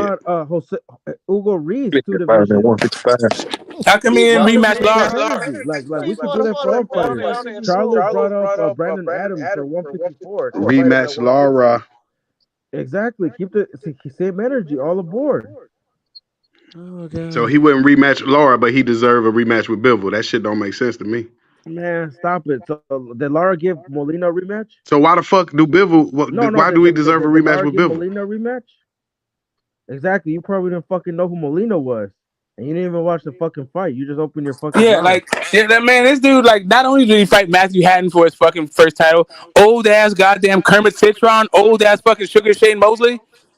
Bro, like, get the fuck out of here with this stuff, man. Like, we could do the same whatever, thing with man. all the fighters. 40-year-old Shane Mosley. You clearly have an agenda because you're naming, but you don't keep it consistent. Yes, with the agenda is like, the agenda is applying even metrics. If you're going to have a metric, apply that shit evenly. Before you're like, he's a 4th-division champion. How's he a cherry pick? Well, Floyd May was a 5th-division champion, but you called him a cherry pick. And now that I'm making you look stupid, now you're I got you. Yeah, now that you got caught in a blatant fucking double standard, you're trying to go all around the fucking houses to try to obfuscate the fact that you just said Canelo Alvarez was not a cherry pick because he's a 4th-division champion. Bro, do you listen to Aki TV? Meanwhile, Floyd Mayweather is a 5th-division champion with more Hall of Famers on there, more ATGs on there, with wins against all those fucking people. And you're like, oh, but yeah, that guy's a cherry pick. Bro, yeah, Floyd. Cool. If you want to say that shit, that's fine. I'm not mad at it. All I'm just saying is Canelo's a cherry pick, just like those other guys are too. Yeah, you're right. They all got to get measured by the same standard. I didn't even say, bro. Talk to that motherfucker. Don't talk to me. You got to get measured by the same standard. If Floyd fought Canelo at 42-0, Canelo should have won that fight. Name the champions he beat. Then he has nothing to say. Now he's deflecting. It's funny. And then you make an excuse for him losing to Floyd. Why you making an excuse? Why you just don't say Floyd was the better man? Bro, what do you? I didn't say not. I didn't bring up what that was the other dude. But like you said, why don't you don't keep it consistent with other people? No, we keeping it consistent. That's why he said he don't mind if you call him cherry pick. You got to call all of them cherry pickers. That Fury cheated Wilder, and you didn't say Fury was a better man. So why are you telling other people to say it? It makes no sense. Why are you saying Fury cheated Wilder? He said it. The man, the myth, the legend. We were on the panel. He's the one. Okay. No, I ain't saying cheating. I ain't saying cheating. I just said the man had a dent in his head, and I never seen that in boxing. That's all I said. You did on the I said did a man have a dent in his head or not? You did say that, bro. That's what I'm saying. No, I did not say that. I said did the man have a dent in his head or not? A dent in his head. You cheated, bro. You literally said. No, I didn't say that, man. I didn't say that. I said the man had a dent in his head that was unusual. You had never seen that before in boxing. You got to ask yourself the question: why did that take place? Shut up with this conspiracy, bro. I'm just telling you what I said. You don't want to hear what I'm saying. Why you talking about Fury? You want to talk about Canelo? Why you jumping on the Fury train? Fury Wilder. You jumping out the blue. You're all over the place, man. You're all over the map.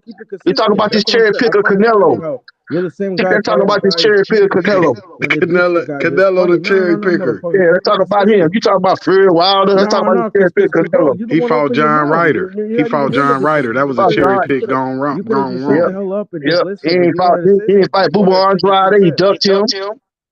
Duck Benavidez in front of everybody's face. You could have just listened and not said nothing. They trying to put the dude Charlo at 154. Man, see now you Jamal Charlo at 160 when he was a mandatory. What Fury did to cheat? Exactly. The man is a duckologist. He's a duckologist. Even RAPSTAR was he ducked Andre Ward. Yep.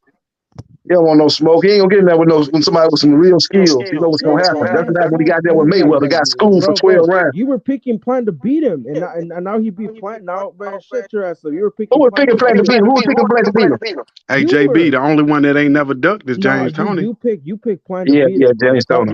He the only motherfucker ain't ducked nobody, ain't he? These boys up here on Fantasy Island talking about I picked Plant to beat Canelo. This man, stop it. It's not echo in here. And then you try to say Canelo cheated too. I'm like, man, that's something, bro. Like I said, remember, he failed a drug test, got suspended 6 months. It's facts, and it's in the book. Pick Plan to beat him, homie, and he beat him, and then now you deflect instead of giving the man his credit. Like, yeah, he beat the guy. Who picked Plan to beat Canelo? You did. You did. Man, you crazy, man. You supposed to be on cocaine or something. Let's talk about it, man. Bro, if I find that video, I think I was on another panel. I ain't never picked no Caleb Plant to beat no Canelo. I picked Austin Trout. Austin Trout to beat I'm gonna Canelo. find that video and I'm gonna post it. Go find the video for me. JB, I picked Austin Trout to beat Canelo. From another panel. Oh, you picked Austin Trout to beat? Yeah, you probably did beat him. He got robbed. Now I'm messing with you. It was a close fight though, but it wasn't as wide as they had. Yeah, they knocked him down. He got that knockdown. That's what won the fight for Canelo. Yeah, you know, they had that open scoring. He knew he was down like 8 rounds, so he had to go for broke and got out of character and got caught. If the fight was and remember what Rick Glazer said? He didn't have to do that. And remember Rick Glazer said it. He said if he was managing him, he'd duck the shit out of Benavidez and Better Beef and fight them easy motherfuckers. Yeah, because he don't want Canelo to give a PBC fighter no credit. That's why he don't want to fight Benavidez. He's talking about go fight. What do you say? Go fight Badu Jack up in Saudi Arabia. Yeah, that's Rick though. Y'all listening to Rick and shit, man. Stop it. Rick's also said that Canelo would beat David easy, bro. Like y'all only listen to Rick when it's convenient, but when there's somebody y'all like, oh no, he's lying. He doesn't know what he ain't say he would beat him either. He said he would beat him, but it'd be a Guida fight. Yep. That's exactly what he said. Bro. You act like Rick even has anything to do with Canelo. Bro, I bet you Rick has never even had a conversation with Canelo.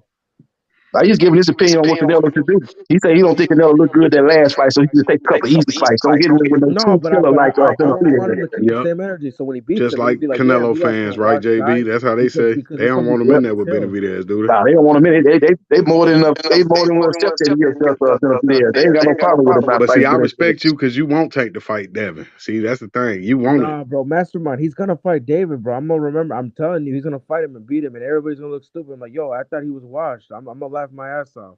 You think Tank gonna fight the winner of Loma Devin? Yeah, I think so. Especially if it's Devin. If Loma win, they're gonna set up Loma Shakur. So if it's Devin gonna be a free agent. So they'll send him a deal. If Lenny L.B. is really telling the truth and saying Tank is really the boss, he called him the shot. And Tank said after the Ryan Garcia fight that take care of your business and we'll holler at you. Ain't nobody, like you said, Devin Haney, it's gonna be between them three, man. Devin Haney, Shakur, and Tank, who's be the best boxer of all time up there with Ray Robinson and them. Yeah, I like what Devin Haney was saying on that podcast. He did a podcast with Brian Custer today. He basically said, look, I gotta take care of business with Loma. He said, I gotta see how I feel at 135, but if everything being equal and I feel good and I win, I want Tank or Shakur. That's the only 2 fights I'm gonna say is 135 for it. If I can't get through 2 fights, I'm gonna move up to 140. So I like what I heard in an interview with Brian Custer. I think Tank the easier fight, but you could lose to both. He could lose to both of them guys. Oh, you talking about Haney? Yeah, I think he the easiest one, but it's very losable too to both of them. The thing about Tank is he get caught with one shot, he can go to sleep. Now, if he fights Shakur, it's going to be a close chess match. So it could be a fight where he could get a decision, kind of like that Bernard Hopkins, Wiki Wright fight. Very close fight, could have went either way. I thought Wiki Wright beat Bernard Hopkins, but Hopkins ended up getting a decision. He was a champion, so it might be one of them type of fights with him and Shakur. Very close chess match. Come down to what you like. You like the guy that controls the fight or the guy that's trying to bring the fight, maybe landing the more higher percentage of the fight, but maybe the other guy throwing more punches, but maybe not as accurate, but maybe controlling the fight a little more, staying on the outside. That's going to be maybe one of them type of fights. It's going to be like what a judge is actually looking at, what he prefers, what he sees, what each round by round. So it's going to be a very, very close fight. So go either way. And JB, you got to give full credit to Mayweather for beating Canelo, because that was a tough fight to take, and people had Canelo. That young shit is not working. He was a great fighter at 22. Great. He was a champion. He looked good when he dominated. Champion. Yeah, he looked good when he dominated Sugar Shane Mosley, beat those guys. And Mosley, even though he was a little older, ain't nobody that took the Shane Mosley like that. He pretty much won his round. Yep. He beat him, but exactly. Yeah, you got to give him credit, because now they not trying to give. How you not gonna give him credit for beating Canelo? You gonna blame it on him being young? Shit, Mayweather was young. He couldn't take no loss when he was young, and he couldn't take it when he was old. Yeah, when he first fought for his world title, he fought that Spanish guy that legend. I can't remember the guy's name. He fought Fernandez, and beat him. So hey, you ready? You ready? Ain't no excuse. Right. And what my boy Hernandez do? Retire the next day. Yep. He knew he'd been He there. look at that payday. He got Oscar De La Hoya, Money Mayweather, and he was out. He got his money. Yep. That's his only 2 losses too. Yep. Only 2 losses, De La Hoya and Mayweather. That's a great career. Mm-hmm. Like I said, it's a big fight. This is a real big fight coming up this Saturday. Devin Haney versus Lomachenko. And it's going to be a real good matchup, man. It's going to be one of the fights. Wake up Saturday and be like, man, I can't wait for this fight tonight. One of them type of fight. And stop saying he daring to be great going for a rematch with Bivol. That's like Mikey Garcia going for a rematch with Errol Spence. The same shit going to happen, or even worse. Yeah, he can't beat Bivol. Yeah, you can't beat him. So what the fuck is daring to be great? Nah, you just know what type of fight it'll be. It ain't daring to be great going in there with that Mexican monster. Now you daring to be great. Now that's some old Rocky Balboa shit, ain't it, JB? Yeah. Going up there to fight a guy that you know is the top contender at 168. He's the number 1 contender for your belts. And, you know, you get there with him and beat him, that'll be a feather in your cap. Yep. And you're going for Mexican pride too. Yep. You know, like I said, I believe it when I see it, though. I haven't seen him, like I said, he ain't fought a Spanish fighter since 2017. So, and he said right after that Chavez Jr. fight, he wasn't fighting no more Mexican fighters. So, I wouldn't hold my breath looking for that fight to happen anytime soon. So, he must have knew the Mexican fighters was good. That's why he said that shit, huh? Yeah, I just think he had a bad taste in his mouth. You know, in the lead up to that fight, there was a lot of bad blood, a lot of trash talking between Canelo and Chavez Jr. And then you look at that, Chavez Sr. was Canelo's idol. I just think it all left a bad taste in his mouth. He's like, I'm through. I ain't finna fight no more fellow fighters, no more fellow countrymen. I'm gonna be fighting Eastern Europeans. I might get there with a slick black fighter every blue moon, and that's what he's doing. Yep. Danny Jacobs. You got to be a proven loser. He ain't going in there with no blueprint, like you said, man. I want Jermell Charlo, man. He right there. I put him right there with Canelo. Yep. Mandatory. This is great. He ain't fighting. And I put him over Canelo for real, because Canelo just lost. Jermell ain't lost. He actually had 2 times when he could have fought Jermall Charlo. Not only when Charlo was 160 mandatory to WBC, but, you know, after he fought, who was that? Before he was going to fight Bill, but he just got through beating Billy Joe Saunders. I mean, I just got through beating Caleb Plant. And, you know, he was pretty much a free agent after that. And PBC offered him a 3-fight deal. Well, the first fight would have been Jermall Charlo. The second fight would have been Errol Spence Jr. at 164. And the third fight would have been David Benavidez. He turned that down and went and fought Dimitri Bivol, a guy that nobody heard of up to that point. Yep, trying to be slick like Shane was with Winky Wright. Took that L. Mm-hmm. Too big for you. Should have fought De La Hoya the third time. Should have took that more money, but I think De La Hoya was trying to pay him like paying him in that second fight. He's like, I already beat you twice. I want 50-50. I want more money than I'm gonna get in that I give you offer. And they ain't gonna do it, so he moved on. He did that out of pride. He took a pay cut in a much more tougher fight than Winky Wright. They would have called Winky Wright a pillow-fisted fighter too, right? Because all he did was weigh you down with that jab and keep on stalking you all day. They would have called him pillow-fisted. Yeah. He was a guy that had a jab coming in with the high on. Yep. But I think he had a little bit more. He wasn't no power puncher, but I think he had a little bit more. He had a little more snap on his punches. He's accurate. Yep. That's how you got to do. He got to beat Lomachenko like Winky Wright beat Mosley. Yep. Do the jab work against the southpaw? Oh, who you talking about? What fight you talking about? You say southpaw? You talking about Devin Haney with Lomachenko? Yeah. Is the jab gonna be able to work? Yeah, he got to shoot that left jab, but he got to worry about Loma trying to come over the top with the right hand, and he's gonna be trying to set up that straight left hand too. So yeah, I see it being dirty, man, because they don't like each other. It's gonna get dirty in there. Because you know Loma ain't gonna back down and Devin ain't gonna back down. That's gonna get dirty. They're gonna be punching each other in the back of the head and them clinches and shit. You know how that go. Yeah, you gotta have a referee in there that's gonna warn them if it get too dirty. You don't want to get too dirty. Somebody end up getting injured. So right. Right, headbutts. You know the headbutts coming. That's what I'm saying. One of them gonna get cut badly from them headbutts. Yeah. That's what you got to realize, JB. One of them gonna get cut, and that might cost him the fight. Like when Lucas Matisse lost to Danny Garcia, man, that eye was gone, man. That motherfucker say, "Shit, I heard something pop, man." Yeah. I'm not getting up from this shit. Are you serious? Yeah, you talking when he fought Victor Postal or when he fought Danny Victor Garcia? Postal, yeah. I saw you scratch your ass and sniff your fingers. Yeah, Victor Postal made him quit like Canelo made Billy Joe quit. Made that eye pop. Mm-hmm. And like he said, he killed him when he said, "Who has Billy Joe fought at 168?" Couldn't answer the question. Yeah, Billy Joe was kind of like he was undefeated, but he really hadn't beat nobody. He beat I see who he's one of them guys. He's kind of like Boo Boo Andrade in that regard, as far as you undefeated, but you really ain't beat nobody. He beat the Sun, but like you said, you brought him up at 168. He was 160. Yeah. So that's the cherry pick right there. When you bring him up to 168, that's, man, you know you gonna beat him.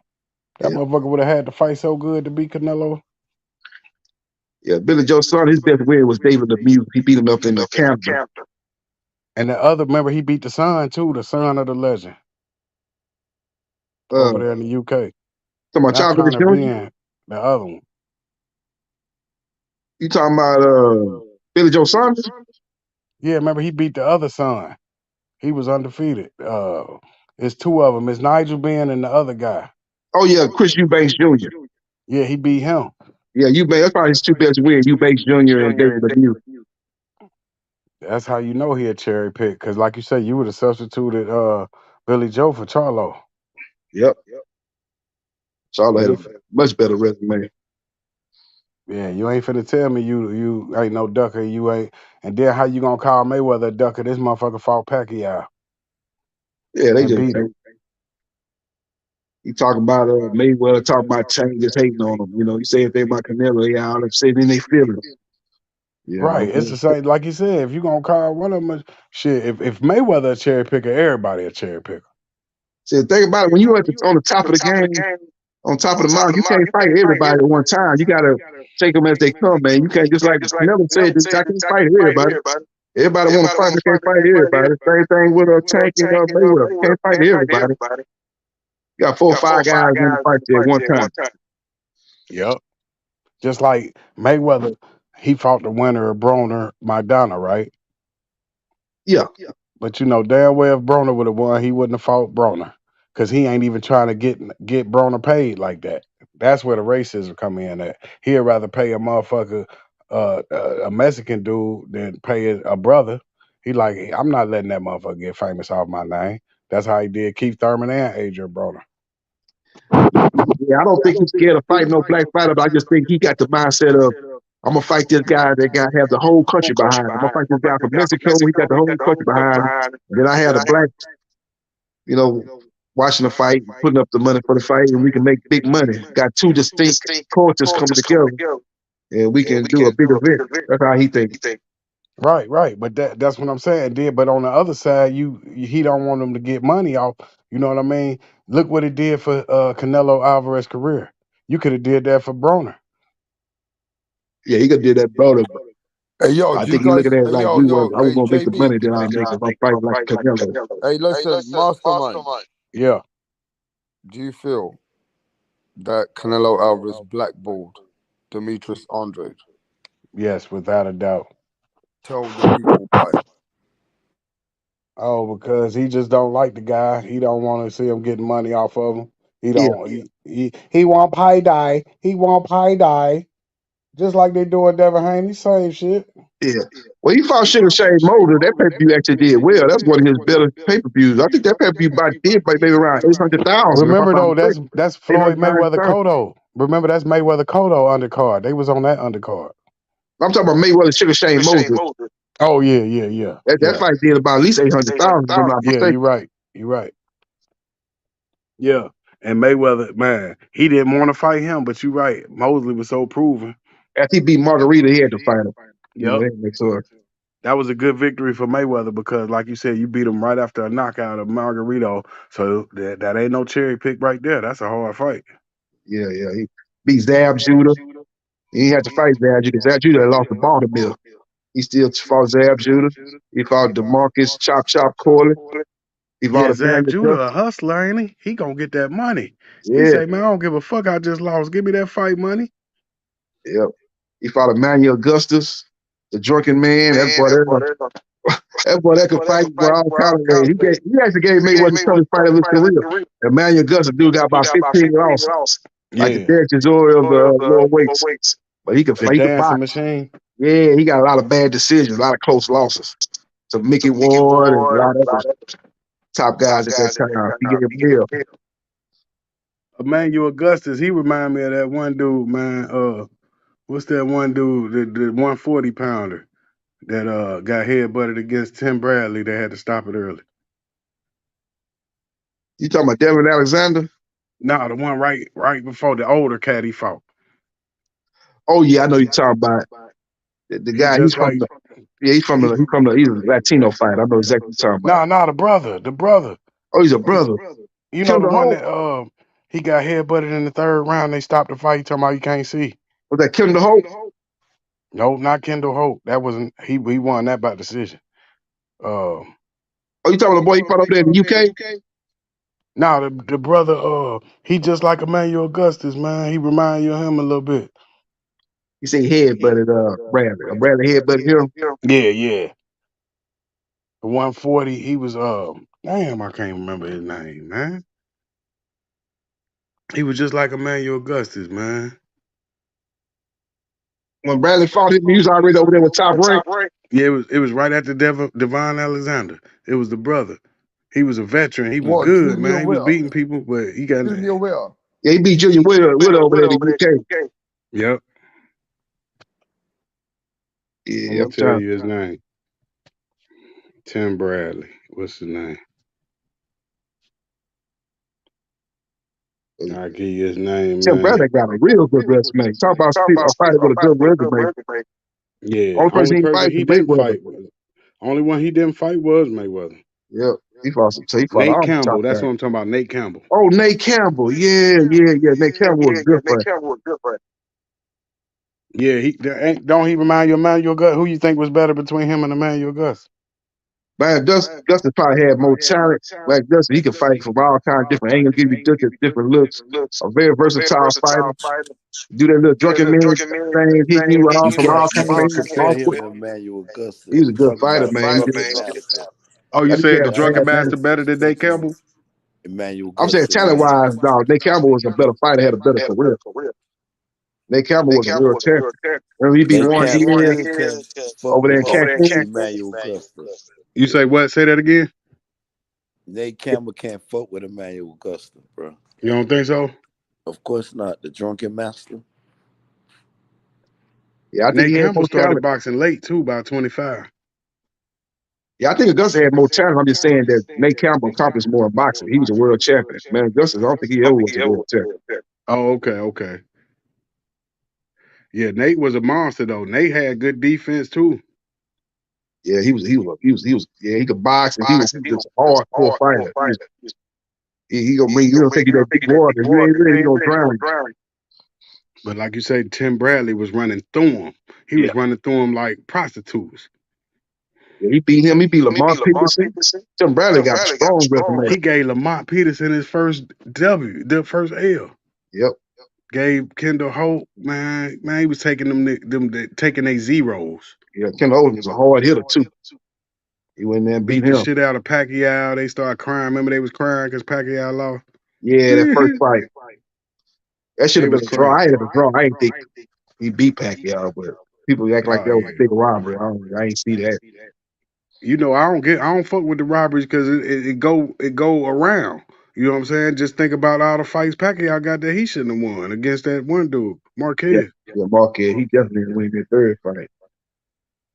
Right. But then nobody cry nothing, but this motherfucker, he get robbed. What? Boxing is corrupt. They only say it's corrupt when they do lose. Yeah, when he lost to Joe Horn, Canelo was about to have a heart attack. Yeah, but that boy do the Fred Sanford out there. Everybody have a heart attack, man. The boy Pacquiao got beat by Teofimo. You should have seen them crying when Shane Mosley beat De La Hoya in the rematch, boy. HBO, boy, they whole analysis crew was mad. Yeah, they talk like that fight was a robbery, but the problem was Shane Mosley was landing the hardest shot. He was landing the hardest shots. De La Hoya was doing that pity pack. That's when he had Floyd Mayweather Sr. in his corner doing that old pity pack. And they ain't used to De La Hoya fighting like that. That worked for Mayweather. They used to see him fighting there. But you have a judge looking at a fighter thinking he's going to come in and fight one way, coming in with that patty cake, baker's man. Yep. Pity patting up in there. And you ain't going to get that to see because you fighting outside of what people expect to see from you. Yeah, because George Foreman was crying over the De La Hoya loss, and then how the fuck is it a robbery? And Harold Letterman had it 115, 113 for De La Hoya. That's only 7-5. Yeah. So if it's that close, it can't be no fucking robbery. Yep. And George Foreman was like, "You got it right." Oh, but they picked the wrong guy. Yeah, I ain't like that. Like, nah. But Foreman called it right at that Tito Trinidad De La Hoya. He said, "Nah, he let this shit get away." Yep. But ran for the last 4 rounds. Right. The hell you think this is? And then how the hell you gonna give him the first 8 rounds? Motherfucker, y'all didn't judge the first round. Because the first round, he did not win that shit. Yep. They always say he won the first 8 rounds. Motherfucker, he ain't win the first round, bitch. Yeah, you could easily get that first round to Trinidad. That first round kind of like a fill-out round. So nobody really did nothing. So you could have gave that round to Trinidad for, trying to bring the fight. He was coming forward, trying to press the fight. That's why Canelo won the first round against Bivol. Because it was a fill-out round. So that's the only round he won because he was filling his ass out. Like, okay, I'm going to start up next round. Mm-hmm. But like you say, the fill-out rounds, they go to anybody. Yep. But when, like you said, when they fighters start getting off, they forget about the fill-out rounds. They just, he won the first 8 rounds. Yeah. Lopez and Lomachenko, that motherfucker wasn't throwing no punches. He gave away the first 7, 8 rounds. Yeah, he was weary of Lopez's power. So I think he was he was going to tire out, gas out. That's why he tried to step up the pace later on, but he dug himself too deep a hole. Yeah, that confidence level. He knew. He said, this motherfucking young dude really trying to knock me out in 2 or 3 rounds. That's why he was like, and if he defensive, you is not catching Lomachenko. If he just come in there defensive on you, you're not going to knock him out. Yeah. That's why Broner don't get knocked out because he just come in there defensive on you, can't knock him out. I bet you he could go the distance with Spence and Crawford just with his defensive prowess because he don't throw punches. You got to let your hands go to get knocked out. Yeah, ever since that Marcos Madonna fight, he been gun shy. Mm-hmm. He been, same thing happened with AJ, man. Ever since that Klitschko fight, and Joshua been gun shy. Yeah, Joshua and Wilder, they was the best we had, boy. We had Ali and Frazier once again, man. Them motherfuckers blew it, did it? They never even got to meet and dance. Yeah. Now they talk about maybe they might fight happen in December in Saudi Arabia. I believe it when I see it. Right, they done let all the air out the balloon, man. Don't nobody even care no more. Do you think this gonna be worse than Tyson Holyfield? The wait for Wilder and because it's like the same thing. Both of them got multiple losses, and they finally meeting 6 years later. You think it's just like Tyson Holyfield first meeting? Yeah, that was a big fight too. Remember, Tyson Holyfield 1 was big. Now 2 was bigger because Holyfield had beat Tyson. That first fight was big. So that's how Wilder and AJ gonna be like that one. Yeah, it's still the biggest fight in the heavyweight division. One of the biggest fights in boxing.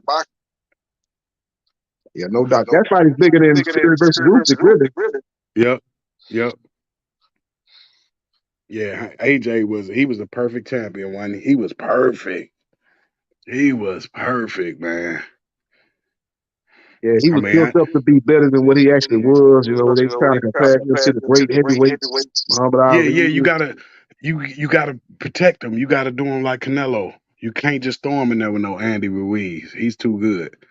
If you got a late replacement, you put him in there with somebody with 5 or 6 losses. Yeah, that know how to lose, man. That dude Andy, he didn't know how to lose. He had a controversial loss, 32-1. Oh yeah, to Joseph Parker. Yep. You know, the thing about Anthony Joshua, his career was kind of obnoxious moron, kind of in a way, because he got pushed up kind of early. He fought for a world title early, and once you become champion, when he beat up Prince Charles Morton, that prospect stuff go out the window. You got to fight the top guy. So he started and Wilder should have got that food. That should have been Wilder food. He shouldn't have let AJ get that food. Oh yeah, he showed. Prince Charles Morton was with the PBC, but Eddie Hearn knew he had a weak link, so he threw a lot of money at him. That boy told Al, man, I gotta go make this fight happen in UK. Al gave him his blessing. He went down there and got beat. Yeah, he definitely could have been one of the greatest, man. AJ and Wilder, both of them. Yeah. Especially Wilder, man.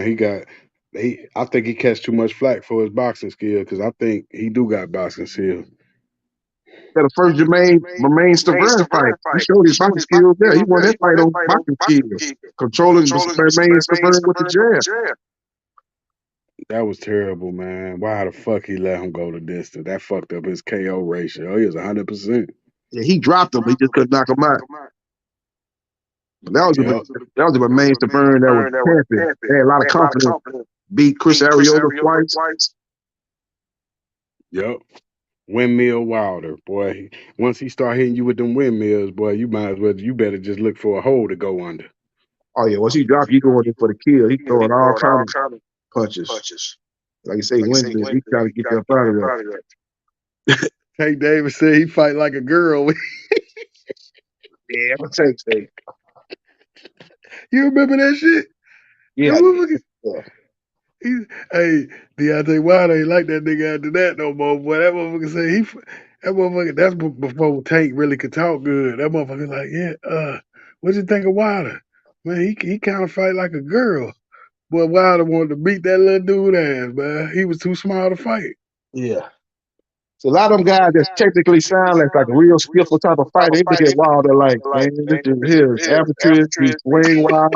That's why Mayweather really didn't like him. He thought Fury beat him. It was a robbery. Fury lost that, got a draw with Wilder in that first fight. That was a close fight. It wasn't a damn robbery. And let Mayweather tell me it was a robbery.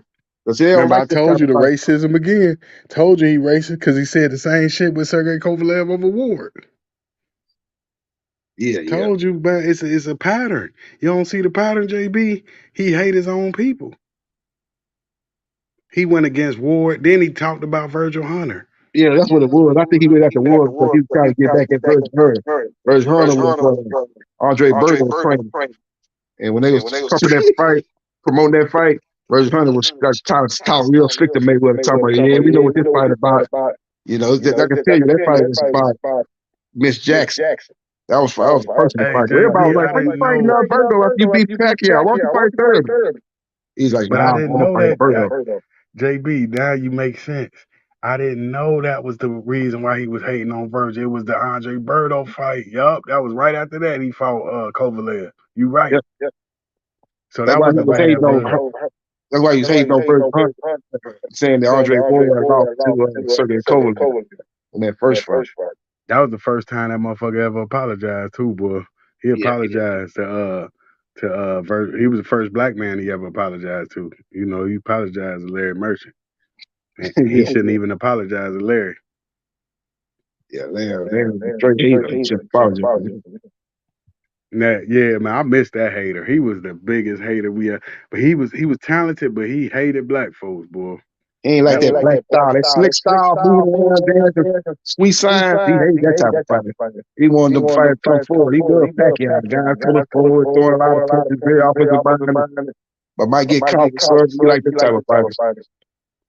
Yeah, this motherfucker act like he owned HBO. He be like, yeah, they ain't gonna pay to see you next time. That's why Hopkins cussed his ass out too. Him and Mayweather cussed his ass out. Yeah. Motherfucker ain't never took a punch. Mayweather. He tried to talk about Chris Berg. He said he couldn't bust a brown paper bag with them punches by Chris Berg. Roy told him. Roy said, yeah, I like to see you take one of them punches, Larry. See what you be saying then. Yeah. I bet you Chris Berg hit hard enough to knock Larry Merchant out. Yeah. Put him in the hospital for a few weeks. Yeah. Motherfucker say, what did he say? If I was 50 years younger, I'd kick your ass, Floyd. Yeah. That boy, he leaned in on Floyd Mayweather. I just grabbed Floyd Mayweather's shoulder and told him that. Said, yeah, about 50 years old, I'll kick your ass. Boy should knock that boy head off. He said, man, get your hands off my shoulder. What you think this is? He tried to son that boy like, yeah, man, when I was younger, like a daddy tell his son or something. Tell his Yeah, grandson. Floyd told him, nigga, you ain't gonna do shit. Yeah, that's what he said, yeah. That boy last mercy, man. He had George Foreman behind one time. George Foreman like he's about to take them headphones off and top beside his head. He was about to he checked Jim Lampley on that Prince Nassim shit. When Prince Nassim lost. Yeah. He's like, yeah, Allah must be spelling Barrera, B-A. He's like, yeah, you going too far now, Jim. Yeah. Oh yeah. That was a good pay-per-view fight though, Barrera and Ahmad. That was a unification fight too, because Barrera had a build and I think Ahmad had a build. Everybody thought Ahmad was gonna beat him. He got too much. The speed was gonna be too much for Barrera.